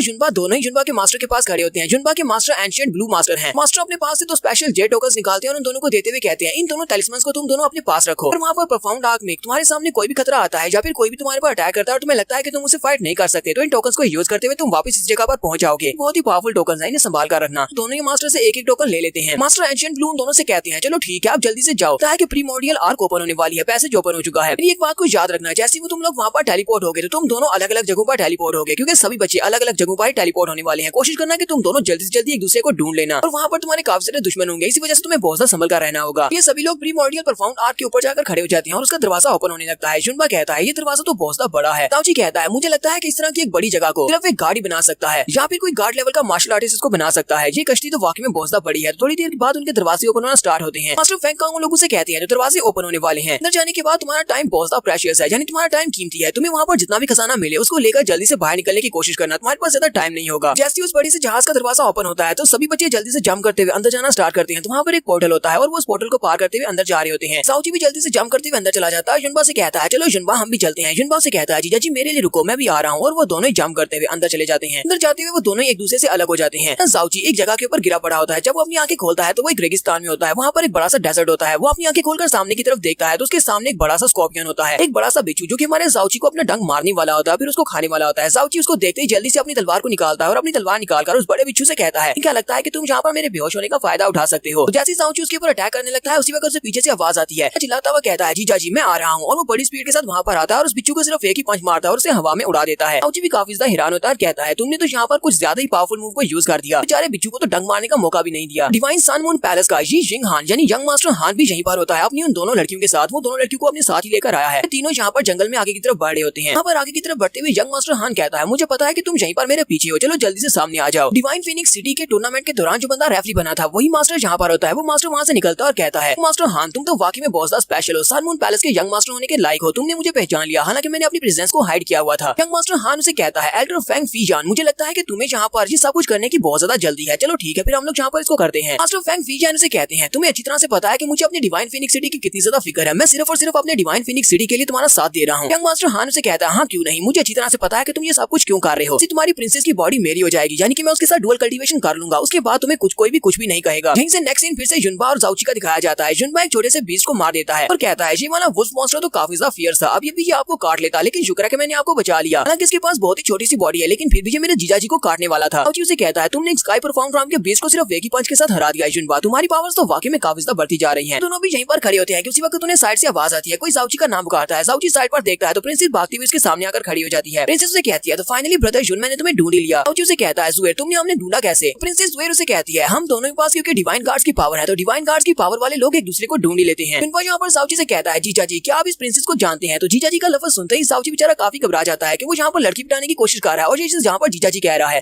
उसे कहती है ब्रदर जुन अभी इस लड़के ने तुम्हें अपना जीजा जी क्यों कहा, क्या तुम्हारी शादी हो चुकी है। जाओची बेचारे को यहाँ पर कोई भी जवाब नहीं आ रहा होता। जाओची शर्माते हुए कहता है कि अब मैं इसको क्या जवाब दूं। उसे कहती है ब्रदर जुन तुम्हारे चेहरे के एक्सप्रेशन तो काफी ज्यादा अजीब है, इस बात में शर्माने वाली कौन सी बात है कि तुम्हारी शादी हो चुकी है। जैसे एक बहुत ही पावरफुल जीनियस और कल्टीवेटर के लिए ये तो बहुत ही नॉर्मल सी बात है, उम्र में तुम्हारी शादी होनी भी चाहिए। इस वक्त बहुत सारी ऐसी लड़कियां हैं जो कि तुम्हारे साथ ताल्लुक रखना चाहती होंगी। यहाँ पर मैं तुम्हें अपने फादर के बारे में बताती हूँ। जब मेरे फादर तुम्हारी एज में थे तब वो भी एक जीनियस हुआ करते थे, तब उस वक्त उनके पास 100 गर्लफ्रेंड्स थी, अब उनके पास 463 कंकुबाइंस हो चुकी हैं। तो जुनबा की बात सुनने के बाद काफी ज्यादा एक्साइटेड होता है, जबकि जाओची सोच रहा होता है इसका बाप तो बहुत ज्यादा ठरकी निकला, मुझसे भी ज्यादा। तुम्हारा जाओची जुएर की बात सुनने के बाद सोच रहा होता है इसने कहा कि इसके बाप के पास 400 से भी ज्यादा कंकुबाइंस हैं, अगर इसके पास इतनी ज्यादा रखेले हैं तो फिर इसके पास सिर्फ 14 ही बच्चे क्यों हैं, इसके पास 13 बेटे हैं और एक बेटी है। वह तो काफी ज्यादा अजीब है। ये तीनों भी यहीं पर खड़े बातें कर रहे होते हैं कि उसी वक्त पीछे से यंग मास्टर हान भी आ जाता है। यंग मास्टर हान कहता है तो finally princess younger sister princess जुएर तो फाइनली तुम यहाँ पर मुझे मिली गई, मैं तो बहुत ज्यादा लकी हूँ। ये तीनों उसे यहाँ पर देखकर काफी ज्यादा हैरान होते हैं। हमारा टर्की यंग मास्टर हान यहाँ पर बिल्कुल भी टाइम को वेस्ट नहीं करता और सीधे पॉइंट की बात पर आता है। वो प्रिंसेस से कहता है तुम बहुत ज्यादा खूबसूरत हो, तुम्हें देखते ही किसी का भी दिल कर आएगा, इसलिए मैं तुम्हें यहाँ पर एक ऑफर देता हूँ, प्लीज मेरे साथ डुअल कल्टीवेशन की बात पर चलो, मेरे साथ डुअल कल्टीवेट करो, जिससे मेरी स्ट्रेंथ काफी ज्यादा बढ़ेगी और इससे तुम्हें भी काफी फायदा होगा। क्या तुम मेरे साथ डुअल कल्टीवेशन करना चाहोगी? जबकि प्रिंसेस से कहती है बकवास बंद करो, तुम तो बहुत ही ज्यादा बेशर्म इंसान हो। क्या यंग मास्टर हान अपनी साथ वाली लड़की की गाल के ऊपर चाटते हुए उसे कहता है तुम्हें इसमें बेशर्मी दिखाई दे रही है, अभी तो सिर्फ मैंने बात की, अभी तो मैं तुम्हारे साथ और बहुत कुछ करने वाला हूँ और वो इससे भी ज्यादा बेशर्मी वाला गंदा होगा। हमारा साउची उसकी बात सुनते ही बहुत ज्यादा गुस्सा हो जाता है। साउची जल्दी से अपनी तलवार निकालता है और उसे कहता है बकवास बंद करो, तुम यहाँ पर मरने के लिए चले आए हो जो प्रिंसेस के साथ इस तरह की गंदी बातें कर रहे हो। ऐसी वो उसके ऊपर अटैक करने लगता है। उसी वक्त रेफरी भी वहाँ पर आ जाता है। रेफरी यहाँ पर नाटक कर रहा है, वो प्रिंसेस के सामने आकर खड़ा हो जाता है। यंग मास्टर हान से कहता है तुम्हारी हिम्मत कैसे हुई हमारी प्रिंसेस के साथ इस तरह की घटिया बात करने की। प्रिंसेस भी काफी ज्यादा खुश हो जाती है और कहती है ग्रेट एल्डर, बहुत ही अच्छा हुआ कि आप यहाँ पर आ गए। रेफरी यंग मास्टर हान से कहता है तुम्हें क्या लगता है कि तुम इस तरह की गंदी बातें कर सकते हो हमारी प्रिंसेस के साथ और ऊपर से तुम्हें कोई रोकेगा भी नहीं। के बाद तुम्हारे डिवाइन फिनिक्स सिटी में तुम्हें कोई भी घुसने नहीं देगा। साथ ही वो अपनी प्रिंसेस से कहता है प्रिंसेस तुम्हें परेशान होने की जरूरत नहीं है, जब तक तुम्हारे ये बूढ़े अंकल जहाँ पर हैं तब कोई भी तुम्हें नुकसान नहीं पहुंचा सकता, फिर चाहे वो सन मून पैलेस का यंग मास्टर ही क्यों ना हो। यंग मास्टर हान जहाँ पर उसे कहता है बूढ़े खूसट कहेंगे, तुम्हें क्या लगता है कि तुम्हारी स्ट्रेंथ इतनी ज्यादा होगी तुम यहाँ पर मुझसे पंगा ले सकते हो? तुम्हारा डिवाइन फिनिक्स सेक्टर हमारी सेक्रेट पैलेस यानी कि सन मून पैलेस के सामने कुछ भी नहीं है, फिर तुम्हें क्या लगता है कि तुम यहाँ पर मेरे सामने क्या कर पाओगे? के साथ वाली लड़कियां भी कमेंट्स देती हैं। एक कहती है ये बुढ़ा आदमी तो कुछ ज्यादा ही फनी है, दूसरी कहती है बुढ़े आदमी को लगता है कि यहाँ पर हमारे यंग मास्टर को धमकी दे सकता है या उसको डरा सकता है। रेफरी अंकल जल्दी से अपनी पावर्स को रिलीज करते हैं और कहते हैं बच्चे जब तुम यहाँ पर मिट्टी में खेल रहे थे तब ये बूढ़ा आदमी कल्टीवेट कर रहा था, तुम्हें दिखाता हूँ कि इस बूढ़े आदमी की स्ट्रेंथ कितनी है। पावर्स को रिलीज करते हैं। यंग मास्टर हान आगे से हल्का सा मुस्कुराता है जबकि हमारे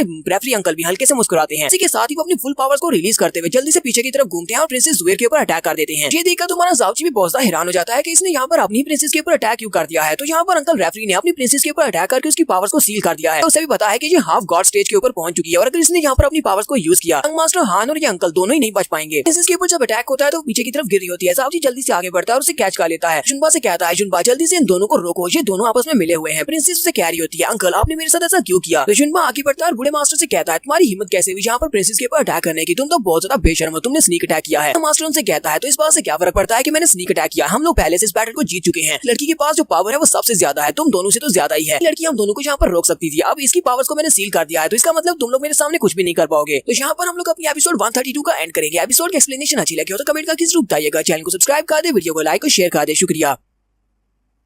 तो गाइस कैसे हैं आप सब लोग? रीइंकार्नेटेड के एपिसोड 133 के साथ हाजिर हूं। तो लास्ट एपिसोड के एंड में हमने देखा था डिवाइन फिनिक्स सेक्टर के मास्टर फेंग अपनी प्रिंसेस के ऊपर अटैक करके उसकी पावर्स को सील कर देते हैं। जबकि हमारा जाउची जुनबा से कहता है ये दोनों आपस में मिले हुए हैं, जल्दी से इनको रोको। फ्री अंकल उनसे कहता है इसकी पावर्स को सील कर दिया, अगले 12 घंटे तक अपनी पावर्स को यूज नहीं कर पाएगी। जबकि इस लड़की की पावर्स को यहाँ पर सील कर दिया गया है, तुम दोनों तो यहाँ पर हमारे सामने कुछ भी नहीं कर पाओगे। मास्टर हान उसे कहता है मास्टर तुमने बिल्कुल अच्छा किया, अब हमारे सन मून पैलेस तुम्हें बहुत ही अच्छे से कंपनसेट करेगा, यानी कि इसका इनाम तुम्हें जरूर मिलेगा। लेकिन अब यहाँ पर वक्त हो चुका है मेरे यंग मास्टर का बेड के ऊपर जाने का और जाकर इस ब्यूटी के साथ डुअल कल्टीवेट करने का। साथ ही वो गुस्सा हो जाता है क्योंकि जाउची ने प्रिंसेस को पकड़ा होता है। वो उसकी तरफ इशारा करते हुए कहता है लड़की अपने गंदे हाथ मेरी प्रिंसेस के ऊपर से हटाओ, इस लायक नहीं हो कि मेरी प्रिंसेस को हाथ भी लगा सको। तुमने अभी मेरी प्रिंसेस के ऊपर से अपने हाथ हटा दिए तो फिर मैं तुम्हें बहुत ही आसान मौत दूंगा, अगर तुम बाद में हटाती हो तो फिर मैं तुम्हें बहुत ही बुरी मौत देने वाला हूँ, वैसे भी तुम जहाँ पर मरने वाले हो। जाउची उसे कहता है तो मेरी एक बात को याद रखना, आज या कल कितना ही वक्त क्यों ना लग जाए मैं तुम्हारे सन मून पैलेस को डिस्ट्रॉय कर दूंगा। यंग मास्टर हान जल्दी से अपने स्पेशल वेपन को निकालता है। उसके पास एक स्पेशल फैन होता है। फैन को निकालता है और उसको घुमाते हुए उनके ऊपर एक स्ट्राइक लगाता है और कहता है अब देखते हो कि तुम कैसे यहाँ पर बच पाते हो मेरी स्पेशल स्ट्राइक के साथ। उसकी स्ट्राइक बहुत ज्यादा पावरफुल होती है कि उसके हाथ में जो वेपन है वो एक एम्पर परफॉर्म राम का वेपन है। यंग मास्टर हान के पास जो स्ट्रेंथ है वो टायरानिकल लेवल की स्ट्रेंथ है। हमारा जाउची उसकी स्ट्राइक के बिल्कुल सामने होता है। जुनबा कहता है इस वक्त इसने जिस पावर के साथ यहाँ पर अटैक किया है ये टायरेंट राम के मिडिल लेवल की जितनी पावर को रिलीज कर रहा है। मुझे नहीं लगता कि जीजा जी इस अटैक को यहाँ पर ब्लॉक कर पाएंगे, मुझे कुछ करना पड़ेगा। वो जल्दी से भागता हुआ अपने जीजा जी के सामने खड़ा हो जाता है। उसे कहता है जीजा जी तुम प्रिंसेस को लेकर यहाँ से जाओ, मैं इनको यहाँ पर रोकता हूँ। जुनबा अपने हाथों को यूज करते हुए उस अटैक को वहाँ पर ब्लॉक कर लेता है। जुनबा ने उस अटैक को ब्लॉक कर लिया है लेकिन उसके पांच के अंदर से ब्लड बह रहा था क्योंकि उसका हाथ जख्मी होता है। अब जी जुनबा से कहता है जुनबा इस बारे में मत भूलना कि तुम्हारे पास तुम्हारे मास्टर का दिया हुआ एक जेड टैलिस्मन है, तुम्हें लगे कि तुम इनसे फाइट नहीं कर सकते तो उस टैलिस्मन को यूज करते हुए यहाँ से निकल जाना। मैं प्रिंसेस के साथ यहाँ से जा रहा हूँ। तो प्रिंसेस को लेकर जल्दी से वहाँ से भागना स्टार्ट करता है कि हमारा जुनबा उन दोनों मास्टर से वहाँ पर फाइट करने वाला है, वो उनको वहाँ पर रोकने वाला है। जुनबा उन दोनों से कहता है अगर तुम मेरे ब्रदर इन लॉ यानी मेरे जीजा जी को पकड़ना चाहते हो तो पहले तुम्हें जिया जुनबा से होकर गुजरना पड़ेगा, मुझे हराओ और उसके पीछे जा सकते हो। मास्टर हान दूसरे मास्टर फैंग से कहता है मास्टर फैंग चलो हम दोनों यहाँ पर हाथ मिला लेते हैं कि ये डिसाइपल एंशिएंट ब्लू का डिसाइपल है तो हमें इससे फाइट करने में काफी मुश्किल हो सकती है। मास्टर फैंग उसे कहते हैं हाँ मेरा भी यही ख्याल है, हम दोनों को मिलकर इस लड़की को यहाँ पर मारना चाहिए क्योंकि हम दोनों का रिलेशनशिप यहाँ पर एक्सपोज हो चुका है। किसी को भी हम दोनों के रिलेशन के बारे में पता है कि हमने यहाँ पर जो सब कुछ किया है उसे तो यहाँ पर मरना पड़ेगा, फिर वो चाहे एंशिएंट ब्लू का डिसाइपल ही क्यों ना हो। जबकि हमारा जुनबा सोच रहा होता है जीजा जी आज फाइनली मुझे यहाँ पर मौका मिल ही गया अपने जीजा जी को प्रोटेक्ट करने का। मेरे जीजा जी हमेशा मुझे प्रोटेक्ट करते रहे हैं, आज अगर यहाँ पर मुझे अपनी जान ही क्यों ना गंवानी पड़े मैं अपनी जान गवाकर भी अपने जीजा जी को प्रोटेक्ट करूंगा और इन लोगों को उस तक नहीं पहुंचने दूंगा। जुनबा यहाँ पर अपनी पावर्स को रिलीज करता है तो जुनबा हमारा वाकई में पहले से काफी ज्यादा बदल चुका है, अब ये काफी ज्यादा हैंडसम भी हो चुका है और बहुत ज्यादा स्ट्रॉन्ग भी हो चुका है। जुनबा की आंखें चमकना शुरू हो जाती है। जुनबा उन दोनों उसे कहता है तो तुम दोनों कमजोर बूढ़ो, चलो जल्दी से आ जाओ और आकर अपने लॉर्ड के हाथों से मरो। यंग मास्टर हान फिर से अपने फैन को घुमाते हुए एक जबरदस्त स्ट्राइक लगाता है। यंग मास्टर हान की स्ट्राइक वाकई में बहुत ज्यादा पावरफुल होती है। जुनबा बड़ी स्पीड के साथ उसकी स्ट्राइक्स को अवॉइड करते हुए आगे की तरफ बढ़ता है ताकि यंग मास्टर हान के ऊपर अटैक कर सके, लेकिन उसी वक्त उसके सामने मास्टर फैंग आ जाता है। मास्टर फैंग अपनी डिवाइन फिनिक्स फायर को यूज करते हुए हमारे जुनबा के ऊपर अटैक करता है। हमारे जुनबा वहीं से घूमते हुए उस अटैक को ब्लॉक करने की कोशिश करता है तो वहाँ पर फायर का एक जबरदस्त धमाका होता है। मास्टर फैंग वहीं पर सामने खड़े देख रही होती है। मास्टर फैंग कहती है कि हमने उस लड़के को मार दिया है। जाओची प्रिंसेस को लेकर बड़ी स्पीड के साथ भाग रहा होता है। वो पीछे की तरफ देखता है उस बड़े धमाके की तरफ। जाओची कहता है मून हाल के लोगों, तुम लोग इस बात को याद रखना, मैं एक दिन में अपने जिया जुनबा का बदला लेने के लिए वहाँ पर जरूर आऊंगा और तुम्हारे पूरे के पूरे क्लैन को डिस्ट्रॉय कर दूंगा। भी भागकर जा रहा था कि मोली उसे कहती है मास्टर तुम्हें बहुत ज्यादा होशियार रहना होगा, दो बहुत ही पावरफुल लोग तुम्हारे पीछे हैं। हमारे पीछे दो मास्टर्स हैं और वो दोनों यहाँ पर परफॉर्म राम की पीक पर हैं। जाओची के पीछे वो दोनों लड़कियां लगी होती हैं जो कि यंग मास्टर हान के साथ होती हैं। वो दोनों बड़ी स्पीड से इसका पीछा कर रही होती हैं। ये दोनों सिर्फ और सिर्फ उसके मनोरंजन के लिए नहीं है, क्योंकि ये दोनों ही लड़कियां एम्परर परफॉर्म राम के पीक की एक्सपर्ट्स भी हैं। माल लिनफेंग भागते हुए जल्दी से प्रिंसेस को वहीं पर रोकता है और उसके सामने खड़ा जाता है, अपनी तलवार निकालता है और उन दोनों लड़कियों से कहता है तुम लोग यहाँ पर नहीं आ सकती। प्रिंसेस से कहता है प्रिंसेस तुम्हें बिल्कुल भी घबराने की जरूरत नहीं है, जब तक ब्रदर जुन तुम्हारे साथ है तुम्हें कोई भी नुकसान नहीं पहुंचा सकता। वो दोनों लड़कियां भी वहीं पर रुक जाती हैं। एक वाली दूसरी से कहती है बहना तुम्हें नहीं लगता कि ये लड़का बहुत ज्यादा क्यूट है और काफी ज्यादा हैंडसम भी है? तो उसकी बहन उसे कहती है हाँ बहना मुझे भी ऐसा ही लगता है कि ये बहुत ज्यादा क्यूट है, तो पहले इसको पकड़ते हैं, इसको मारने की बजाय पहले इसके साथ थोड़ी देर खेलेंगे, उसके बाद इसको मार डालेंगे। वो लड़की जल्दी से अपने पाँव में अपनी पावर को रिलीज करती है और ग्राउंड के ऊपर जोर से अपना पाँव मारती है। जब वो ग्राउंड पर जोर से पाँव मारती है वहाँ पर एक बहुत ही पावरफुल शॉक वेव निकलती है। शॉक वेव के साथ हमारे जाओची के ऊपर अटैक करती है, जबकि हमारा जाओची ग्राउंड के अंदर अपनी तलवार को धंसाकर उसकी शॉक वेव को वहाँ पर ब्लॉक करता है, लेकिन जल्दी से जंप करते हुए पीछे की तरफ हटना पड़ता है। पहले अटैक को अवॉइड करने के बाद लड़की पहले वाली से कहती है बहना इसने तो तुम्हारे अटैक को डॉज कर लिया, चलो मुझे यहाँ पर अब ट्राई करने दो, मैं अपनी फायर को यूज करती हूँ। तो अपने हाथ में अपनी फायर पावर को रिलीज करती है, हमारे जाओची के ऊपर अटैक करना स्टार्ट करती है। हमारा जाओची उसके अटैक्स को भी डॉज कर रहा होता है। हमारा जाओची वहाँ पर उसके अटैक्स को डॉज करने की कोशिश कर रहा होता है, वहीं पर वो उसके अटैक्स के साथ हिट होता है। ऐसी वो फायर उसके साथ हिट होती है, वहाँ पर एक जबरदस्त धमाका होता है, लेकिन धमाका होने से पहले हमारा जाओची अपनी पुरगाटरी गेट को ओपन कर लेता है। दोनों लड़कियां वहीं पर खड़ी धमाके की तरफ देख रही होती हैं और कहती हैं ये तो बड़े अफसोस की बात है, उस लड़के की बॉडी काफी ज्यादा अच्छी थी, हमें तो अभी उसके साथ मजे करने थे, लेकिन अब तो उसकी बॉडी जलकर खाक हो गई होगी। लेकिन जैसे वो सामने की तरफ देखती है तो उनके धमाके के अंदर से एक बड़ा सा फायर का फीनिक्स बाहर निकलता है। जाओची वहाँ पर हमारे अपने स्पेशल मूव को यूज करने वाला है, empyrean dance of the phoenix wing को। तो दोनों लड़कियां कहती हैं ऐसा कैसे हो सकता है, वो हमारे स्पेशल मूव से कैसे बच सकता है, ये तो सिर्फ एक अर्थ परफॉर्म राम का एक छोटा सा कीड़ा है। तो दोनों बहनें बहुत ज्यादा घबरा जाती हैं और कहती हैं ऐसा नहीं हो सकता, टूर्नामेंट के दौरान इसको इसी मूव को यूज करते हुए देखा था, तब इसकी स्ट्रेंथ इतनी ज्यादा नहीं थी, अब इसकी स्ट्रेंथ इतनी ज्यादा कैसे बढ़ गई है, इसकी स्ट्रेंथ इस वक्त टायरेंट लेवल के बराबर है। जाओची अपने empyrean dance of the phoenix wing move को यूज करते हुए दोनों के ऊपर अटैक करता है और उन दोनों को जलाकर वहीं पर रॉक कर देता है। फिर साथ ही हमारा जाओची नीचे उतरता है और कहता है मैंने ऐसा सोचा भी नहीं था कि जब मैं अपने थर्ड गेट को ओपन करूंगा तो उसके साथ अगर मैं फीनिक्स की special move empyrean dance of the phoenix wing को यूज करूंगा तो इसकी स्ट्रेंथ भी डबल हो जाएगी। मेरा स्पेशल मूव इतना ज्यादा पावरफुल हो गया था कि मैंने दो एम्परर परफॉर्म राम की पीक एक्सपर्ट्स को जलाकर हाक कर दिया है, लेकिन इस स्पेशल मूव को यूज करने के दौरान मेरी बहुत सारी परफॉर्म एनर्जी वेस्ट हो गई है। जितना ज्यादा पावरफुल अटैक होगा उतनी ज्यादा एनर्जी कंज्यूम होगी। अगर दोबारा जहाँ पर कोई मेरे ऊपर आकर अटैक करता है तो फिर मुझे जहाँ पर अपनी एनर्जी को दोबारा से रिप्लेनिश करके अटैक करना पड़ेगा, वरना मैं उसके हाथों से मारा जाऊंगा। तो प्रिंसेस भागती हुई जाओची के पास आती है और उसे कहती है ब्रदर जुन क्या तुम ठीक हो? जाओची उसके सर पे हाथ रखता है और कहता है हाँ बिल्कुल ठीक हूँ, अब हमें यहाँ पर और ज्यादा रुकने की जरूरत नहीं है, हमारे पास ज्यादा टाइम भी नहीं है, चलो जल्दी से यहाँ से निकलते हैं। प्रिंसेस भी शर्माते हुए कहती है हाँ क्यों नहीं, चलो आगे बढ़ते हैं। और वो दोनों वहाँ से आगे की तरफ चलना स्टार्ट करते हैं। हमारा नेक्स्ट सीन जुनबा की तरफ दिखाया जाता है। जुनबा उन दोनों से मार खाने के बाद वहीं पर घुटने टेककर बैठा होता है। बेचारे जुनबा का एक बाजू भी कट चुका है, उन्होंने जुनबा की हालत बहुत ज्यादा खराब कर दी हुई है। तो दोनों ही जुनबा के सामने खड़े होकर बातें कर रहे होते हैं। मास्टर फैंग कहते हैं हमने इस लड़के के ऊपर बहुत ज्यादा टाइम को वेस्ट कर दिया, तो वाकई में बहुत ज्यादा पावरफुल लड़का है, एंशिएंट ब्लू ने इसको बहुत ही अच्छे से कल्टीवेट करवाया है। यंग मास्टर हान जल्दी से पीछे की तरफ मुड़ता है और कहता है चलो अब जल्दी से यहाँ से चलते हैं, मैं नहीं चाहता कि मेरी प्रिंसेस के साथ पहले से कोई और उसके साथ सो ले, प्रिंसेस तो सिर्फ और सिर्फ मेरे बिस्तर पर ही जानी चाहिए। बूढ़ा मास्टर फैंग उसे कहता है हाँ क्यों नहीं, चलो चलते हैं। ये दोनों यहाँ से जाने लगते हैं। जुनबा उनसे कहता है तुम लोग कहाँ पर जा रही हो, क्या तुम्हें लगता है कि यहाँ से निकल पाना इतना आसान है? जुनबा अपने हाथ में अपनी पावर्स को रिलीज करता है और साथ ही अपनी पावर्स को अपने हार्ट के ऊपर रिलीज करता है। जब वो अपने हार्ट के अंदर अपनी परफॉर्मेंस एनर्जी को इम्ब्यूट करता है तो उसकी पावर्स पहले से बढ़ जाती है, शायद उसने जहाँ पर अपनी पावर्स को सील किया हुआ था। इसी के साथ ही हमारा जुनबा एक जबरदस्त चीख मारता है। जैसे वहाँ पर एक जबरदस्त चीख मारता है उसका जो कटा हुआ बाजू होता है वो दोबारा से रीजनरेट हो जाता है, यानी कि उसके पूरा का पूरा बाजू दोबारा उगाया है। हमारे जुनबा के पास पहले से भी बहुत ज्यादा स्ट्रेंथ आ गई है। मास्टर हान जैसे उसकी तरफ देखता है वो बहुत हैरान हो जाता है और कहता है इस लड़के के पास तो टाइटैनिकल लेवल्स की एम्प्रेस डिवाइन वेन्स हैं, यानी कि इस लड़के के साथ मुकाबला कर पाना पॉसिबल नहीं है। मास्टर हान जल्दी से अपना फैन निकालता है और साथ ही मास्टर फैंग भी अपनी पावर्स को रिलीज करते हैं। यंग मास्टर हान कहता है मास्टर फैंग चलो हम दोनों मिलकर अटैक करते हैं। तो मास्टर फैंग उसे कहते हैं हाँ क्यों नहीं, चलो मिलकर आगे बढ़ते हैं। तो वो दोनों यहाँ पर एक स्टैंस लेते हैं और जैसे वो दोनों आगे की तरफ बढ़ते हैं मास्टर फैंग को पता चलता है कि यंग मास्टर हान उसके साथ नहीं है। वो पीछे की तरफ देखता है तो यंग मास्टर हान वहाँ से बड़ी स्पीड से पीछे की तरफ भाग रहा होता है। तो फैंग उसे कहते हैं यंग मास्टर हान इस बात का क्या मतलब है, तुम कहाँ पर जा रहे हो, क्या तुम मुझे धोखा दे रहे हो? कि जुनबा मास्टर फैंग से कहता है तुम्हारा दोस्त तुमसे ज्यादा समझदार है, उसे पता चल गया है कि वो यहाँ पर जीत नहीं सकता, इसी वजह से वो डरकर भाग गया है, तुम्हारे लिए बहुत ज्यादा देर हो चुकी है। मास्टर फैंग हमारे जुनबा के बहुत ज्यादा करीब पहुंच चुके होते हैं, इसलिए वो पीछे भी नहीं मुड़ सकते। वो जैसे उसके करीब पहुंचते हैं जुनबा उसके पेट में सिर्फ एक ही पंच मारता है और उसकी बॉडी में एक बड़ा सा होल बना देता है और उसने यंग मास्टर फैंग को यहाँ पर सिर्फ एक ही पंच में मार दिया है। कि मास्टर फैंग मरने से पहले जुनबा से कहते हैं तुम किस किस्म के मॉन्स्टर हो। तो जैसे जुनबा यहाँ पर मास्टर फैंग को मार देता है उसी वक्त उसके अपने मुंह से ब्लड निकलना शुरू हो जाता है, क्योंकि ये साइड इफेक्ट्स हैं स्पेशल पावर को यूज करने के। हमारा जुनबा वहीं पर नीचे गिर जाता है। जुनबा कहता है प्रिंसेस जीजा जी मैं तुम लोगों को और ज्यादा प्रोटेक्ट नहीं कर सकता। साथ ही जुनबा अपने हाथ में उस जेट टेलिस्मैन को निकालता है और उसको तोड़ देता है ताकि वो वहाँ से दोबारा से बाहर टेलीपोर्ट हो सके। जैसे वो उसको तोड़ता है जुनबा वहाँ से डायरेक्टली टेलीपोर्ट होकर बाहर चला जाता है। फिर वो गली में गिरता है जहाँ पर डिवाइन फीनिक्स सिटी के काफी सारे लोग होते हैं। वो जुनबा की तरफ देखते हैं और कहते हैं ये क्या, ये लड़का तो एंशिएंट मास्टर ब्लू का स्टूडेंट है। लोग जल्दी से कहते हैं अच्छे से अच्छे डॉक्टर को बुला कर लाओ, हमें इस लड़के की जान बचाना पड़ेगी, क्योंकि अगर एंशिएंट ब्लू को पता चल गया कि हमने इस लड़के की जान बचाने के लिए कुछ भी नहीं किया और ये लड़का यहाँ पर मर जाता है, मास्टर एंशिएंट ब्लू हम सभी को मार डालेंगे, पूरे के पूरे डिवाइन फीनिक्स सेक्टर को तबाह कर देंगे। तो यहाँ पर हम लोग अपनी एपिसोड 133 का एंड करेंगे। एपिसोड की एक्सप्लेनेशन अच्छी लगी हो तो कमेंट करके जरूर बताइएगा। चैनल को सब्सक्राइब कर दें, वीडियो को लाइक और शेयर कर दें। शुक्रिया।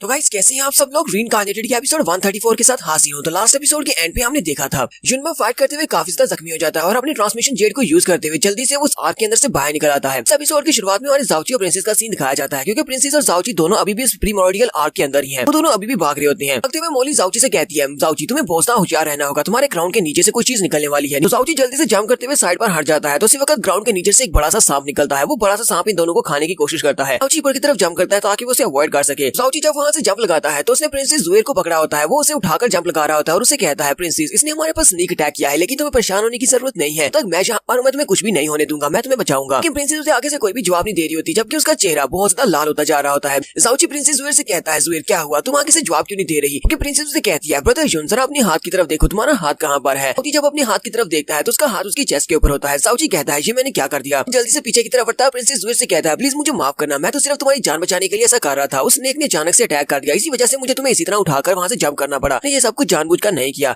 इस जुएर शर्माते हुए से कहती है हाँ मुझे अच्छी तरह से पता है कि ब्रदर यून ऐसा बिल्कुल भी नहीं कर सकते, तुम्हें मेरे सामने एक्सप्लेन करने की जरूरत नहीं है। तो वो बड़ा सा स्नेक फिर से अपना बड़ा सा मुंह खोलकर इन दोनों को खाने की कोशिश करता है। जाउची फिर से प्रिंसेस को उठा लेता है। इस बार वो प्रिंसेस को अपने कंधे के ऊपर उठाकर जंप लगाता है। वो दोनों उस बड़े से स्नेक के मुंह से तो बच जाते हैं, लेकिन इस बार हमारे जाउची का हाथ उसकी बैक के ऊपर होता है। जाउची ने क्योंकि उसको उठाया होता है। प्रिंसेस उसे कहती है ब्रदर यून तुम्हारा हाथ। फिर से उसे जल्दी से छोड़ देता है और उसे कहता है मैंने जानबूझकर कुछ भी नहीं किया, ये तो सिर्फ मैंने तुम्हें बचाने के लिए किया। प्रिंसेस फिर से शर्माना शुरू कर देती है और उसे कहती है हाँ मुझे अच्छी तरह से पता है, तुम सिर्फ मुझे बचाने की कोशिश कर रहे हो, यहाँ पर मुझे एक्सप्लेन करने की भी जरूरत नहीं है। तो मोली जाउची से कहती है तुम यहाँ पर अपना थकीपना छोड़ो, वो मास्टर यहाँ पर पहुंच आया है, यंग मास्टर हान यहाँ पर आ गया है। जाउची और प्रिंसेस दोनों यंग मास्टर हान की तरफ देखते हैं। मोली उसे कहती है मैं तुम्हें यहाँ पर यही मशवरा दूंगी कि अपने ट्रांसपोर्टेशन बीट को यहाँ पर क्रश करो और जल्दी से यहाँ से बाहर निकल जाओ, क्योंकि मुझे पता है कि अगर तुम इससे फाइट भी करोगे तभी तुम इससे फाइट में नहीं जीत पाओगे। प्रिंसेस जुएर जाउची से कहती है मैं नहीं चाहती कि मेरी वजह से यहाँ पर तुम्हें कोई नुकसान पहुंचे, इसलिए प्लीज मुझे यहीं पर मार डालो और फिर तुम यहाँ से बाहर चले जाना। तुम्हारे पास वो ट्रांसपोर्टेशन जेट है, तुम उसको यूज करते हुए यहाँ से अकेले बाहर चले जाओगे। जबकि हमारा जाउची जल्दी से उसका हाथ पकड़ता है और उसे कहता है प्रिंसेस तुम्हें बिल्कुल भी घबराने की जरूरत नहीं है, मैं किसी को भी तुम्हें नुकसान पहुंचाने नहीं दूंगा। प्रिंसेस उसे कहती है ब्रदर जाउची क्या तुम वाकई में ऐसा करोगे? लेकिन तुम्हारे पास ऐसा करने की वजह भी नहीं है, राइट? तुम्हें ऐसा करके मिलेगा क्या? जाउची उसे कहता है मुझे चाहे कुछ भी मिले, लेकिन मुझे लगता है कि मुझे तुम्हारी जान बचानी चाहिए। अगर मैं यहाँ पर तुम्हारी जान नहीं बचाऊंगा तो फिर मैं कभी भी जिंदगी में अपने आप को माफ नहीं कर पाऊंगा। तो हमारा जाउची उसके साथ बातें करने के बाद फिर अपनी तलवार निकालता है और जिंगहान के सामने खड़ा हो जाता है और उसे कहता है जिंगहान तो फिर आ जाओ, चलो देखते हैं कि कौन किससे को हराता है। जिंगहान भी बड़ी स्पीड के साथ वहाँ पर पहुंच जाता है। वो जुएर से कहता है लिटिल सिस्टर जुएर तुम इस लड़के के साथ नहीं होना चाहिए, इसलिए मैंने तुम्हें यहाँ पर ढूंढ लिया, अब चलो मेरे साथ चुपचाप यहाँ से चलो। जबकि प्रिंसेस चिल्लाकर उसे कहती है तुम्हारी हिम्मत कैसी है मुझे जुएर कहने की? जुएर मुझे सिर्फ मेरे फादर कहते हैं या फिर ब्रदर यून मुझे कह सकते हैं, तुम मुझे जुएर नहीं कह सकते। जिंगहान उसे कहता है प्रिंसेस मुझे लगता है कि इस लड़के ने तुम्हें अपनी मीठी मीठी बातों में बहका दिया है, इसी वजह से इसने तुम्हें धोखा दे दिया, तुम इसकी इतनी ज्यादा तारीफें कर रही हो। पहले मैं जरा इस कचरे को साफ कर दूं, उसके बाद मैं तुम्हें दिखाऊंगा कि असली का मर्द कैसा होता है। हाँ लेकिन तुम्हें बता देता हूँ कि मैं तुम्हारे साथ जरा भी जबरदस्ती नहीं करूंगा, जो कुछ भी करूंगा वो बड़े ही आराम से करूंगा। जिंगहान बड़ी स्पीड के साथ हमारे जाउची के ऊपर अटैक करने के लिए आगे बढ़ता है। वो उसे कहता है तुम एक अर्थ परफॉर्म राम के कीड़े हो जो कि मेरे सामने टिकने की कोशिश कर रहे हो, क्या तुम्हें पता भी है कि टाइरेंट लेवल और अर्थ परफॉर्म लेवल में कितना बड़ा फर्क होता है? अब मैं तुम्हें सिर्फ एक ही पंच में मार डालूंगा। जबकि प्रिंसेस जुएर जाउची से कहती है ब्रदर बहुत ज्यादा ध्यान रखना, जी तुम्हारे पर अटैक करने के लिए आ रहा है। जाउची कहता है तुम मुझे मारना चाहते हो, तुमसे पहले भी बहुत सारे लोगों ने मुझे ऐसा कहा था कि वो मुझे मारना चाहते हैं, लेकिन ये इतना भी आसान नहीं है, वो सभी लोग तब तक मर चुके हैं। जाउची वहीं पर अपनी तलवार को घुमाते हुए जैसे उसके ऊपर अटैक करने लगता है, उसी वक्त वहाँ पर काफी सारे फ्लावर पेटल्स आ जाते हैं। सुप्रीम सी पैलेस की मास्टर जी कियानरू वहाँ पर आ जाती है। उनसे कहती है तुम दोनों यहाँ पर इतने ज्यादा गुस्से में क्यों हो? मिंग उसे कहता है मास्टर जी आप यहाँ पर क्या कर रही हैं? मास्टर जी वहाँ पर आती है और उनसे कहती है जाओ हान जाओ यून दोनों यहाँ पर फाइट क्यों कर रहे हो, चलो जल्दी से यहीं पर रुक जाओ। इन दोनों की सीनियर मास्टर है, इसी वजह से ये इन दोनों को जूनियर कह रही है। यंग मास्टर हान से कहता है मिस्ट्रेस जी तुम्हें यहाँ पर नहीं होना चाहिए, तुम यहाँ पर मेरे काम में दखल कैसे दे सकती हो? कि हमारा मिंग उसके सामने झुकते हुए रिस्पेक्ट देता है क्योंकि वो उसे अपनी सीनियर मानता है। मास्टर जी कहती है जाओ यून तो वाकई में बहुत ज्यादा अच्छा है, इसने यहाँ पर मुझे रिस्पेक्ट भी दी क्योंकि मैं इसकी सीनियर हूँ। जबकि जाओ हान तुम यहाँ पर मेरे साथ इस तरह रूडली कैसे बात कर सकते हो? मैं तुम्हारी सीनियर मास्टर हूँ, तो वाकई में बहुत ज्यादा बुरे हो, तुम्हें पता ही नहीं है कि किसकी रिस्पेक्ट करनी है और किसकी नहीं करनी। मास्टर हान से कहता है मास्टर जी क्या तुम यहाँ पर मुझे धमकी देने की कोशिश कर रही हो? क्या तुम्हें जरा भी अंदाजा अंदाजा है कि मैं कौन से पैलेस से हूँ, मैं कौन हूँ। साथ ही वो अपने फैन को घुमाते हुए मास्टर जी के ऊपर भी अटैक कर देता है और उसे कहता है मेरा कोई भी इरादा नहीं है तुम्हारे जैसी एक बूढ़ी औरत की बात सुनने का। वो अपनी पावर्स को रिलीज करते हुए एनर्जी की बनी हुई एक बड़ी सी तलवार बनाकर मास्टर जी के ऊपर अटैक कर देता है। उसकी तलवार मास्टर जी के जैसे करीब पहुंचती है, मास्टर जी आगे से हंसना शुरू कर देती है। साथ ही वो अपने पास से एक एनर्जी के बने हुए रोज पेटल को लेती है और कहती है तुम्हें वाकई में लगता है कि तुम मेरे जैसी मिस्ट्रेस के ऊपर अटैक कर सकते हो कि जब मैं कल्टीवेट कर रही थी तब तक तो तुम्हारा बाप भी पैदा नहीं हुआ था। साथ ही वो अपने फ्लावर पेटल को बड़ी स्पीड से सामने की तरफ थ्रो करती है। फेकी थ्रो के साथ वो रोज पेटल की मदद से ही उसकी एनर्जी की बनी हुई तलवार को तोड़ देती है। मास्टर हान भी इस बात से काफी ज्यादा हैरान हो जाता है। वो अपने फैन को यूज करते हुए ग्राउंड के अंदर से मिट्टी का एक बड़ा सा तोता बाहर निकालता है। वो एक शील्ड की तरह उसे सामने यूज कर रहा होता है, लेकिन मास्टर जी का वो रोज पेटल इतनी पावर के साथ आगे जा रहा होता है कि वो उस मिट्टी के तोते के अंदर भी सुराग बना देता है और सीधा जाकर उसके माथे के पास रुक जाता है। मास्टर जी उसे कहती है तुमने अपनी सीनियर को यहाँ पर रिस्पेक्ट शो नहीं की, चलो मैं तुम्हें सबक सिखाती हूँ कि सीनियर्स के साथ किस तरह बात करते हैं। लगता है कि तुम्हारे मास्टर ने तुम्हें जरा भी इज्जत नहीं सिखाई। और साथ ही वो अपने पास से काफी सारे रोज पेटल्स निकालती है और उन सारे रोज पेटल्स के साथ मास्टर हान की पूरी बॉडी को वहाँ पर कवर कर देती है कि यंग मास्टर हान चिल्ला चिल्लाकर उसे कह रहा होता है जी कियानू तुम ऐसा करके बच नहीं पाओगे, मेरा सन मून पैलेस तुम्हें नहीं छोड़ेगा, मेरे साथ बिल्कुल भी अच्छा नहीं किया। मास्टर जी उसे अपने फ्लावर पेटल्स के साथ पूरी तरह से कवर कर देती है। फिर साथ ही वो हमारे जाउची से कहती है ब्रदर यून तुम्हें जल्दी से यहाँ से निकलना होगा, ये मेरे फ्लावर्स के इस केज के अंदर ज्यादा से ज्यादा 1 घंटे तक ट्रैप रह पाएगा। इस बार तो मैंने इसे सजा देने के नाम पर तुम्हारी जान बचा ली है, लेकिन अगली बार अगर तुम्हारे पर अटैक करने के लिए आगे बढ़ेगा तो फिर मैं तुम्हारी जान नहीं बचा पाऊंगी। जाउची उसे कहता है सीनियर आपका बहुत बहुत शुक्रिया जो आपने मेरी जान बचा ली, जबकि हमारे पास बहुत ही कम टाइम बचा है तो इस जूनियर को यहाँ से जाना होगा, अब मैं जल्दी से जा रहा हूँ। और जाउची प्रिंसेस को लेकर फिर से वहाँ से भाग जाता है। जबकि मास्टर कियानू कहती है ये तो बहुत ही अच्छी फीलिंग है, इस लड़के ने मुझे पिल्स दी थी जो कि इसका मेरे ऊपर एहसान था, अब जबकि मैंने इसके फेवर का बदला उतार दिया है, का मतलब मैं बिल्कुल फ्री हूँ। अगली बार जब ये क्यूट लड़का मुझे मिलेगा तो मैं इसके साथ जो करना चाहती हूँ मैं सिर्फ वही करूंगी, मेरा इसके ऊपर कोई भी एहसान नहीं रहा और ना इसका मेरे ऊपर कोई एहसान रहा है। जाउची प्रिंसेस को अपने साथ लेकर फिर से उसी डेजर्ट में आगे की तरफ चलना स्टार्ट करता है। नेक्स्ट सीन 4 घंटे के बाद का दिखाया जाता है। वो लोग काफी देर तक चलते रहते हैं। प्रिंसेस जाउची से कहती है ब्रदर यून तुम्हें क्या हुआ, पूरी बॉडी के ऊपर से पानी बह रहा है, यानी तुम्हें पसीना आ रहा है इतनी ज्यादा गर्मी की वजह से, क्योंकि हम लोग पिछले 3 से 4 घंटे से स्ट्रेट इस डेजर्ट में भागते हुए आ रहे हैं, लगता है कि हमें यहीं पर कहीं पर बैठकर आराम कर लेना चाहिए। जाउची से कहता है नहीं नहीं मैं बिल्कुल ठीक हूँ, मेरी बॉडी में तो कोई भी वीकनेस नहीं है, जोनी नाम का तो मेरे डिक्शनरी में कोई वर्ड भी नहीं है, चलो जल्दी से आगे की तरफ बढ़ते हैं। जबकि ज़ुएर भी इसकी बात सुनने के बाद हंसना शुरू कर देती है और उसे कहती है हाँ ब्रदर यून बिल्कुल ऐसी ही बात है, कमजोरी नाम का लफ्ज तुम्हारी डिक्शनरी में बिल्कुल भी नहीं है, तो वाकई में सबसे ज्यादा स्ट्रॉन्गेस्ट हो। उसे कहता है हाँ तुमने बिल्कुल ठीक कहा। वो अपनी तारीफ सुनकर काफी ज्यादा खुश हो रहा होता है। मॉली जाउची से कहती है अपनी बकवास बंद करो, तुम यहाँ पर इतनी तारीफ सुनने के बाद खुश क्यों हो रहे हो, तुम अच्छी तरह से जानते हो कि तुम सिर्फ और सिर्फ एक कचरे हो, तुम कुछ भी नहीं हो, तुम्हारे पास इतना ही फ्री टाइम है तो जरा अपने सामने देखो, जरा देखो तुम्हारे सामने क्या अपीयर हो रहा है। जाउची और मॉली जैसे सामने की तरफ देखते हैं वो कहते हैं ये कैसे हो सकता है, डेजर्ट के अंदर अचानक से ये पैलेस कहाँ से निकल आया, तो उनके सामने एक बड़ा सा पैलेस डोर होता है। जाउची कहता है थोड़ी देर पहले तो यहाँ पर कुछ भी नहीं था, ज़ुएर और हम दोनों जब यहाँ पर आ रहे थे पर सामने दूर तक सिर्फ डेजर्ट ही डेजर्ट था, अचानक से ये बड़ा सा गेट कहाँ से अपीयर हो गया, जगह तो बहुत ज्यादा डरावनी लग रही है। ज़ुएर भी काफी ज्यादा घबरा जाती है और जाउची से कहती है ब्रदर जाउची मैं काफी ज्यादा परेशान हूँ, अचानक से ये बड़ा सा कासल गेट यहाँ पर कैसे आ सकता है, हम दोनों कब से यहाँ पर चल रहे थे और हमें दूर दूर तक कुछ भी दिखाई नहीं दे रहा था। जाउची से कहती है ये पुराना कासल मुझे लगता है कोई एंशिएंट फोर्ट्रेस हो सकता है, अब इतना ही नहीं इसके दरवाजे के ऊपर एक मैजिकल परफॉर्म फॉर्मेशन भी है, मुझे लगता है कि इसी मैजिकल फॉर्मेशन की मदद से ये अपनी लोकेशन को चेंज करता रहता है, अभी थोड़ी देर पहले ये तुम्हारे सामने अपीयर हुआ है। प्लीज जाउची से कहती है अगर ये कोई एंशिएंट कासल है तो मुझे लगता है कि तुम्हें इसके अंदर जाना चाहिए, एंशिएंट कासल के अंदर से तुम्हें एंशिएंट ट्रेजर्स भी मिल सकते हैं। जाउची से कहता है हाँ तुमने बिल्कुल ठीक कहा, एंशिएंट ट्रेजर्स तो मुझे चाहिए, चलो जल्दी से फिर अंदर चलते हैं। जाउची उस बड़े से दरवाजे को खोलता है, वो और प्रिंसेस ज़ुएर दोनों ही उस दरवाजे को खोलकर अंदर चले जाते हैं। वो दोनों जब अंदर जाते हैं तो वहाँ पर एक बड़ा सा हाल होता है, लेकिन वो पूरे का पूरा हाल बिल्कुल खाली होता है। जाउची कहता है बोली ने तो कहा था ये कोई एंशिएंट कासल लगता है, लेकिन यहाँ पर तो कोई भी खजाना नहीं है और ना ही कोई बंदा है ना कोई मॉन्स्टर है, कोई चीज भी नहीं है, ये बिल्कुल खाली है। ऊपर से यहाँ पर कितनी ज्यादा शांति है, कोई भी किसी किस्म की भी आवाज नहीं आ रही। इस वक्त उनके पीछे से एक रेड कलर की लाइट गुजरती है जो कि बड़ी स्पीड के साथ गुजर जाती है। जाउची कहता है कौन है वहाँ पर, ज़ुएर भी काफी ज्यादा घबरा जाती है। वो दोनों ही वहाँ पर जबरदस्त चीख मारते हैं। उसी वक्त वो सुर्ख रंग की लाइट उनके सामने से फिर से गुजरती है। इससे ज़ुएर से कहती है ब्रदर यून वहाँ पर देखो, वहाँ पर से वो रेड कलर की लाइट गुजर रही है, वहाँ पर ऊपर शैडोज में कोई है। जाउची प्रिंसेस का हाथ पकड़ता है और उसे कहता है तुम्हें बिल्कुल भी घबराने की जरूरत नहीं है, वो जो भी है होते हुए तुम्हें कुछ भी नहीं कर पाएगा और ना ही हमसे बचकर भाग पाएगा। उसे कहती है अच्छा ठीक है। वो दोनों फिर से आगे की तरफ बढ़ना स्टार्ट करते हैं। तो जहाँ पर हम लोग अपनी एपिसोड 134 का एंड करेंगे। एपिसोड की एक्सप्लेनेशन अच्छी लगी हो तो कमेंट करके जरूर बताइएगा। चैनल को सब्सक्राइब कर दे, वीडियो को लाइक और शेयर कर दें। शुक्रिया।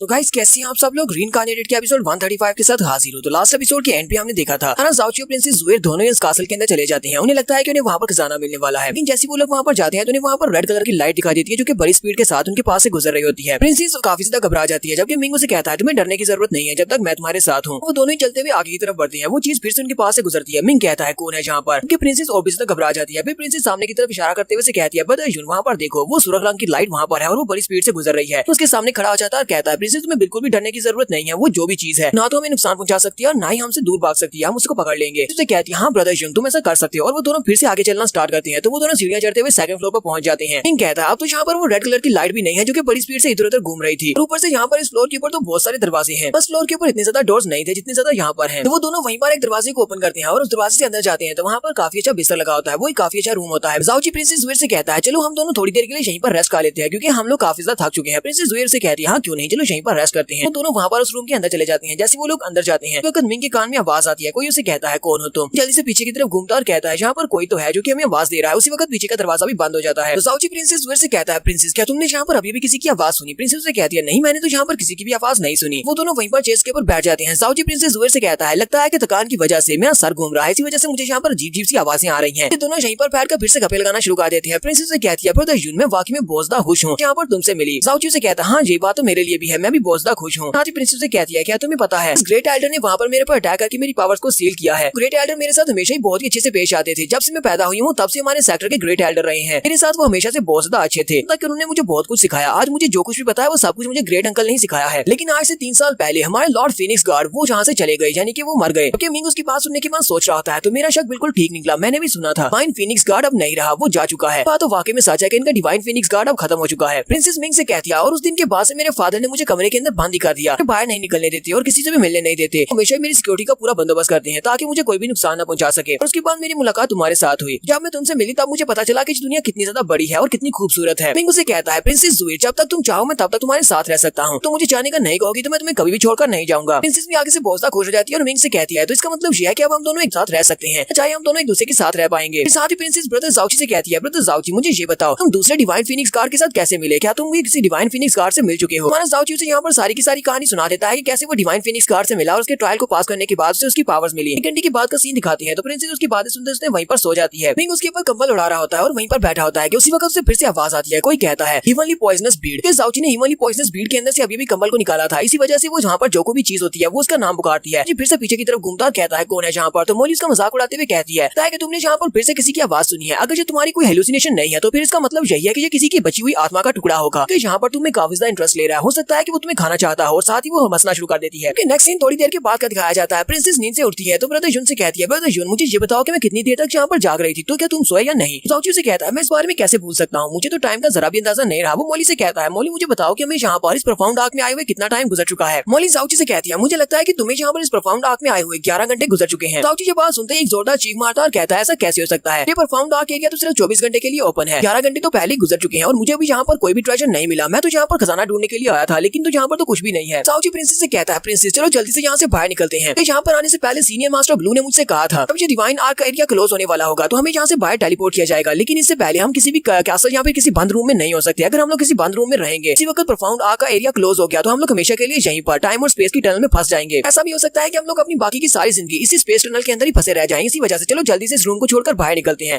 कहती है हाँ क्यों नहीं चलो बाहर निकलते हैं। वो दोनों जैसे दरवाजा खोलकर बाहर निकलते हैं तो सामने यंग मास्टर हान खड़ा होता है। यंग मास्टर हान उनकी तरफ देखता और कहता है लगता है कि मैं बहुत ज्यादा लकी हूँ, हीवंस भी मेरे साथ हैं, आर्ट्स भी मेरे साथ हैं जो कि यहाँ पर इस लड़की को मेरे बेड पर लाना चाहते हैं। पुलिस जाओची से कहती है जाओची चलो जल्दी से वापस इसी रूम के अंदर चले जाओ और इस दरवाजे को बंद कर दो, क्योंकि एक बार तुम दरवाजे के अंदर चले गए तो ये बाहर से दरवाजे को नहीं खोल पाएगा, क्योंकि तुम इस बंदे का मुकाबला नहीं कर सकते, ये टायरेंट लेवल का मास्टर है। जाओची और प्रिंसेस बड़ी स्पीड के साथ पीछे की तरफ भागते हैं ताकि वो उस दरवाजे के अंदर जा सके। यंग मास्टर हान उसे कहता है क्या तुम्हें अभी भी लगता है कि तुम यहाँ से भाग सकते हो, और वो बड़ी स्पीड के साथ उनके पर अटैक करने के लिए आगे बढ़ता है और साथ ही वो अपने पंखे को घुमाते हुए जाओची के ऊपर एक स्लैश लगा देता है और उसकी स्लैश की स्पीड काफी ज्यादा होती है। जाओची प्रिंसेस को पीछे की तरफ धक्का देता है ताकि वो दीवार के दूसरी तरफ चली जाए। वो खुद वहाँ पर अपनी तलवार निकालता है और प्रिंसेस से कहता है तुम स्टोन वॉल के अंदर चली जाओ, यहाँ पर इसको रोकने की कोशिश करता हूँ। अपनी तलवार के साथ उसके अटैक को वहाँ पर ब्लॉक करता है और उसका अटैक काफी ज्यादा पावरफुल होता है। जाओची को उस अटैक को ब्लॉक करने में काफी ज्यादा मुश्किल हो रही होती है। एक ही अटैक को ब्लॉक करने के बाद जाओची वहाँ पर लंबे लंबे सांस ले रहा होता है। मास्टर हान उसे कहता है ये तो वाकई में बहुत ज्यादा अमेजिंग बात है कि तुमने मेरे एक अटैक को यहाँ पर ब्लॉक कर लिया, लेकिन अफसोस की बात तो यह है कि मैंने यहाँ पर अपनी फुल स्ट्रेंथ को यूज नहीं किया, क्योंकि अगर मैं फुल स्ट्रेंथ को यूज करते हुए स्ट्राइक लगाता तो प्रिंसेस को भी नुकसान पहुंच सकता था। इसी वजह से मैंने यहाँ पर सिर्फ अपनी 30% स्ट्रेंथ को यूज किया है। लेकिन अब तुम्हारा अंत आ चुका है, क्योंकि अब प्रिंसेस तो स्टोन वॉल के अंदर चली गई, अब तुम यहाँ पर अकेले हो तो मुझे डर नहीं है कि उसको नुकसान पहुंचेगा। अपने पंखे को घुमाते हुए फिर से हमारे जाओची के ऊपर स्ट्राइक लगाता है, जबकि हमारा जाओची अपनी तलवार को सामने की तरफ करते हुए उसके अटैक्स को ब्लॉक करता है। जाओची यहाँ पर अपने स्पेशल मूव को यूज कर रहा होता है, फिनिक्स ब्रेक या फिर वुल्फ स्लैश को। यंग मास्टर हान का स्पेशल मूव काफी ज्यादा पावरफुल होता है, उसकी स्लैशेस जाओची के वुल्फ को काट देती हैं। जाओची भी इस बात से बहुत ज्यादा हैरान होता है, फिर साथ ही वो अपनी तलवार को ग्राउंड में टेक कर वहीं पर बैठ जाता है और कहता है ऐसा कैसे हो सकता है, ये बंदा तो बहुत ज्यादा स्ट्रॉन्ग है। की तरफ से जब उसके पास स्ट्राइक लगती है तो हमारा जाओची उड़ता हुआ पीछे वाली दीवार के साथ जाकर पटकता है, वहीं पर वो नीचे गिर जाता है। यंग मास्टर हान उसे कहता है तुम तो वाकई में बहुत ज्यादा अमेजिंग हो, तुमने यहाँ पर मेरे सेकंड मूव को भी ब्लॉक कर लिया, लेकिन फिर भी यहाँ पर ये फैक्ट चेंज नहीं होने वाला कि तुम मेरे हाथों से मरने वाले हो, बहुत ही जल्दी तुम यहाँ पर मरोगे। जबकि हमारा जाओची आगे हंसना शुरू कर देता है और उसे कहता है क्या तुम्हें वाकई में ऐसा लगता है कि मैं यहाँ पर तुम्हारे हाथ से मरने वाला हूँ, जरा अपने पाँव के नीचे तो देखो। यंग मास्टर हान जैसे अपने पाँव के करीब देखता है तो वहाँ पर 2 बीड्स पड़े होते हैं। देखकर यंग मास्टर हान भी काफी ज्यादा घबरा जाता है और कहता है ये तो डेसिमेटिंग बॉम्ब्स हैं। जल्दी से पीछे की तरफ भागना स्टार्ट करता है, क्योंकि अगर वो वहाँ पर फटेंगे तो ये बेचारा मरेगा। यंग मास्टर हान जल्दी से पीछे की तरफ भागता है, उसी वक्त उन बीड्स के अंदर से रोशनी निकलना शुरू हो जाती है, जैसे कि वो बॉम्ब की तरह वहाँ पर फटने वाले हैं। मास्टर हान उसी तरफ देख रहा होता है, कहता है लगता है कि अब मैं नहीं बचूंगा, ये तो फटने वाले हैं। बॉम्ब्स के अंदर से रोशनी के साथ साथ यहाँ सिर्फ धुआं ही निकलता है, यानी कि वो फुसकी बॉम्ब होते हैं। देखकर तो यंग मास्टर हान और भी गुस्सा हो जाता है। पहले वो हैरान होता है, फिर साथ ही वो गुस्सा होता है और दूसरी तरफ देखता है जाओची भी भागता हुआ स्टोन रूम के अंदर चला जाता है। दरवाजे में खड़ा होकर उसे कहता है, मेरा प्लान तो शुरुआत से तुम्हारे पर अटैक करना था ही नहीं, ये बॉम्ब तो थे ही फेक। और साथ ही वो उसे स्टूपिड कहता हुआ अंदर चला जाता है। दरवाजा बंद हो जाता है। मास्टर हान कहता है, बेवकूफ लड़के, तुमने मुझे यहाँ पर बहुत गुस्सा दिला दिया, अब तुम मेरे हाथों से नहीं बचोगे। वो बाहर खड़ी होकर हमारे जाओची को गालियां दे रहा होता है और उसे कहता है, आज अगर मैंने तुम्हारी जान नहीं ली तो फिर मैं एक मर्द नहीं कहलाऊंगा। मिंग उसके साथ फाइट करने के बाद काफी जख्मी होता है। वो अंदर चला जाता है तो अंदर का सीन दिखाते हैं, जिसे अपनी गोद में लेकर बैठी होती है। मिंग वहाँ पर बेहोश होने का नाटक कर रहा था। प्रिंसेस से कहती है, ब्रदर जुन प्लीज जल्दी से उठ जाओ, तुम मेरे साथ ऐसा कैसे कर सकते हो, मुझे बहुत सा डर लग रहा है। प्रिंसेस वहाँ पर रो रही होती है, जबकि हमारा जाओची अंदर से बहुत सा मजे ले रहा होता है। उसको किस तरह जगाने की कोशिश कर रही है। उसी वक्त हमारे जाओची के माथे के ऊपर प्रिंसेस के आंसू का एक कतरा गिरता है और साथ ही प्रिंसेस रोते हुए से कहती है, ब्रदर जुन ऐसा नहीं हो सकता, ये बिल्कुल भी अच्छा नहीं है, सब कुछ मेरी वजह से हुआ है। यंग मास्टर हान ने तुम्हारे पर अटैक किया, वो भी मेरी वजह से, क्योंकि तुम मुझे बचाना चाहते थे, इसी वजह से तुम यहाँ पर जख्मी हो। अगर तुम यहाँ पर मर जाते हो तो फिर मैं भी यहीं पर अपनी जान दे दूंगी, मुझे भी और ज्यादा जिंदा नहीं रहना। अगर तुम्हारा जाओची अपनी आंखें खोलता है तो उसने यहाँ पर एक और लड़की को पटा लिया है। जाओची से कहता है, सुए तुम्हें मेरे लिए ऐसा करने की जरूरत नहीं है, पागल लड़की, मैं यहाँ पर तुम्हारी वजह से नहीं मरने वाला, वैसे भी मुझे मारना इतना भी आसान नहीं है। तुम्हें इस बार में नहीं भूलना चाहिए कि हम दोनों ने आपस में एक वादा किया था। मैंने तुमसे वादा किया था कि मैं तुम्हें अपने स्नो ब्लू विंड कंट्री में लेकर जाऊंगा और जाकर मीलों दूर फैली हुई बर्फ दिखाऊंगा। प्रिंसेस उसे होश में देकर बहुत ज्यादा खुश हो जाती है और जल्दी से उसको अपनी छाती के साथ लगा लेती है और उसे कहती है, ये तो बहुत ही अच्छी बात है कि ब्रदर जुन तुम अभी तक जिंदा हो। जबकि ब्रदर जुन फिर से वहाँ पर मजे ले रहा होता है और साथ ही वो कह रहा होता है, इसी तरह इसने मुझे यहाँ पर दबा कर रखा, मुझे मजा तो आ रहा है लेकिन मेरी सांस भी बंद हो जाएगी। तो उसी वक्त बाहर से उन्हें दरवाजे के ऊपर नॉक करने की आवाज आती है। बाहर से यंग मास्टर हान उनके दरवाजे को पीट रहा होता है और उन्हें गालियां देते हुए कह रहा होता है, कुतिया कमीने कहीं के, दोनों यहाँ से बाहर निकलो। प्रिंसेस से कहता है, प्रिंसेस तुम्हें बिल्कुल भी परेशान होने की जरूरत नहीं है, इस दरवाजे के ऊपर एक स्टोन फॉर्मेशन लगी हुई है, वो इस फॉर्मेशन को एक्टिवेट नहीं कर सकता, इसी वजह से वो अंदर नहीं आ पाएगा। जाओची प्रिंसेस से कहता है, पहले खड़े होने में मेरी मदद करो। उसको खड़ा करने में उसकी मदद करती है और उसे कहती है, जरा आराम से, तुम्हारी बॉडी पर चोटें लगी हैं। जबकि हमारा जाओची सोच रहा होता है, मेरे पास ग्रेट वे ऑफ बुद्धा है, इतनी छोटी मोटी चोटों से मेरा क्या होने वाला है, ये तो बहुत ही जल्दी ठीक हो जाएंगी। इसी वक्त वो रूम हिलना शुरू हो जाता है। प्रिंसेस जाओची से कहती है, ब्रदर ये तो बहुत ही बुरा हुआ, मेरे फादर ने यहाँ पर आने से पहले मुझे बताया था, अगर यहाँ पर स्पेस ट्रैवल होना शुरू हो जाए, यानी कि जगह हिलना शुरू हो जाए, तो समझ लेना आधे घंटे के अंदर अंदर ये प्रोफाउंड आग क्लोज होने वाली है और हमें यहाँ से बाहर निकलना होगा, वरना हम लोग यहीं पर इसी रूम के अंदर एक स्पेस टनल में फंस जाएंगे। हमारा जाओची भी इस बात से काफी ज्यादा हैरान होता है और यहीं पर हम लोग अपनी एपिसोड 135 का एंड करेंगे। तो नेक्स्ट एपिसोड में देखेंगे क्या ये दोनों यहीं पर इसी स्पेस आर्क के अंदर स्पेस टनल में फंस जाएंगे, यहाँ पे यहाँ से बाहर निकल पाएंगे। अभी तक इन दोनों को यहाँ पर से कोई भी खजाना नहीं मिला। तो एपिसोड की एक्सप्लेनेशन अच्छी लगी हो तो कमेंट करके जरूर बताइएगा। चैनल को सब्सक्राइब कर दें, वीडियो को लाइक और शेयर कर दें। शुक्रिया।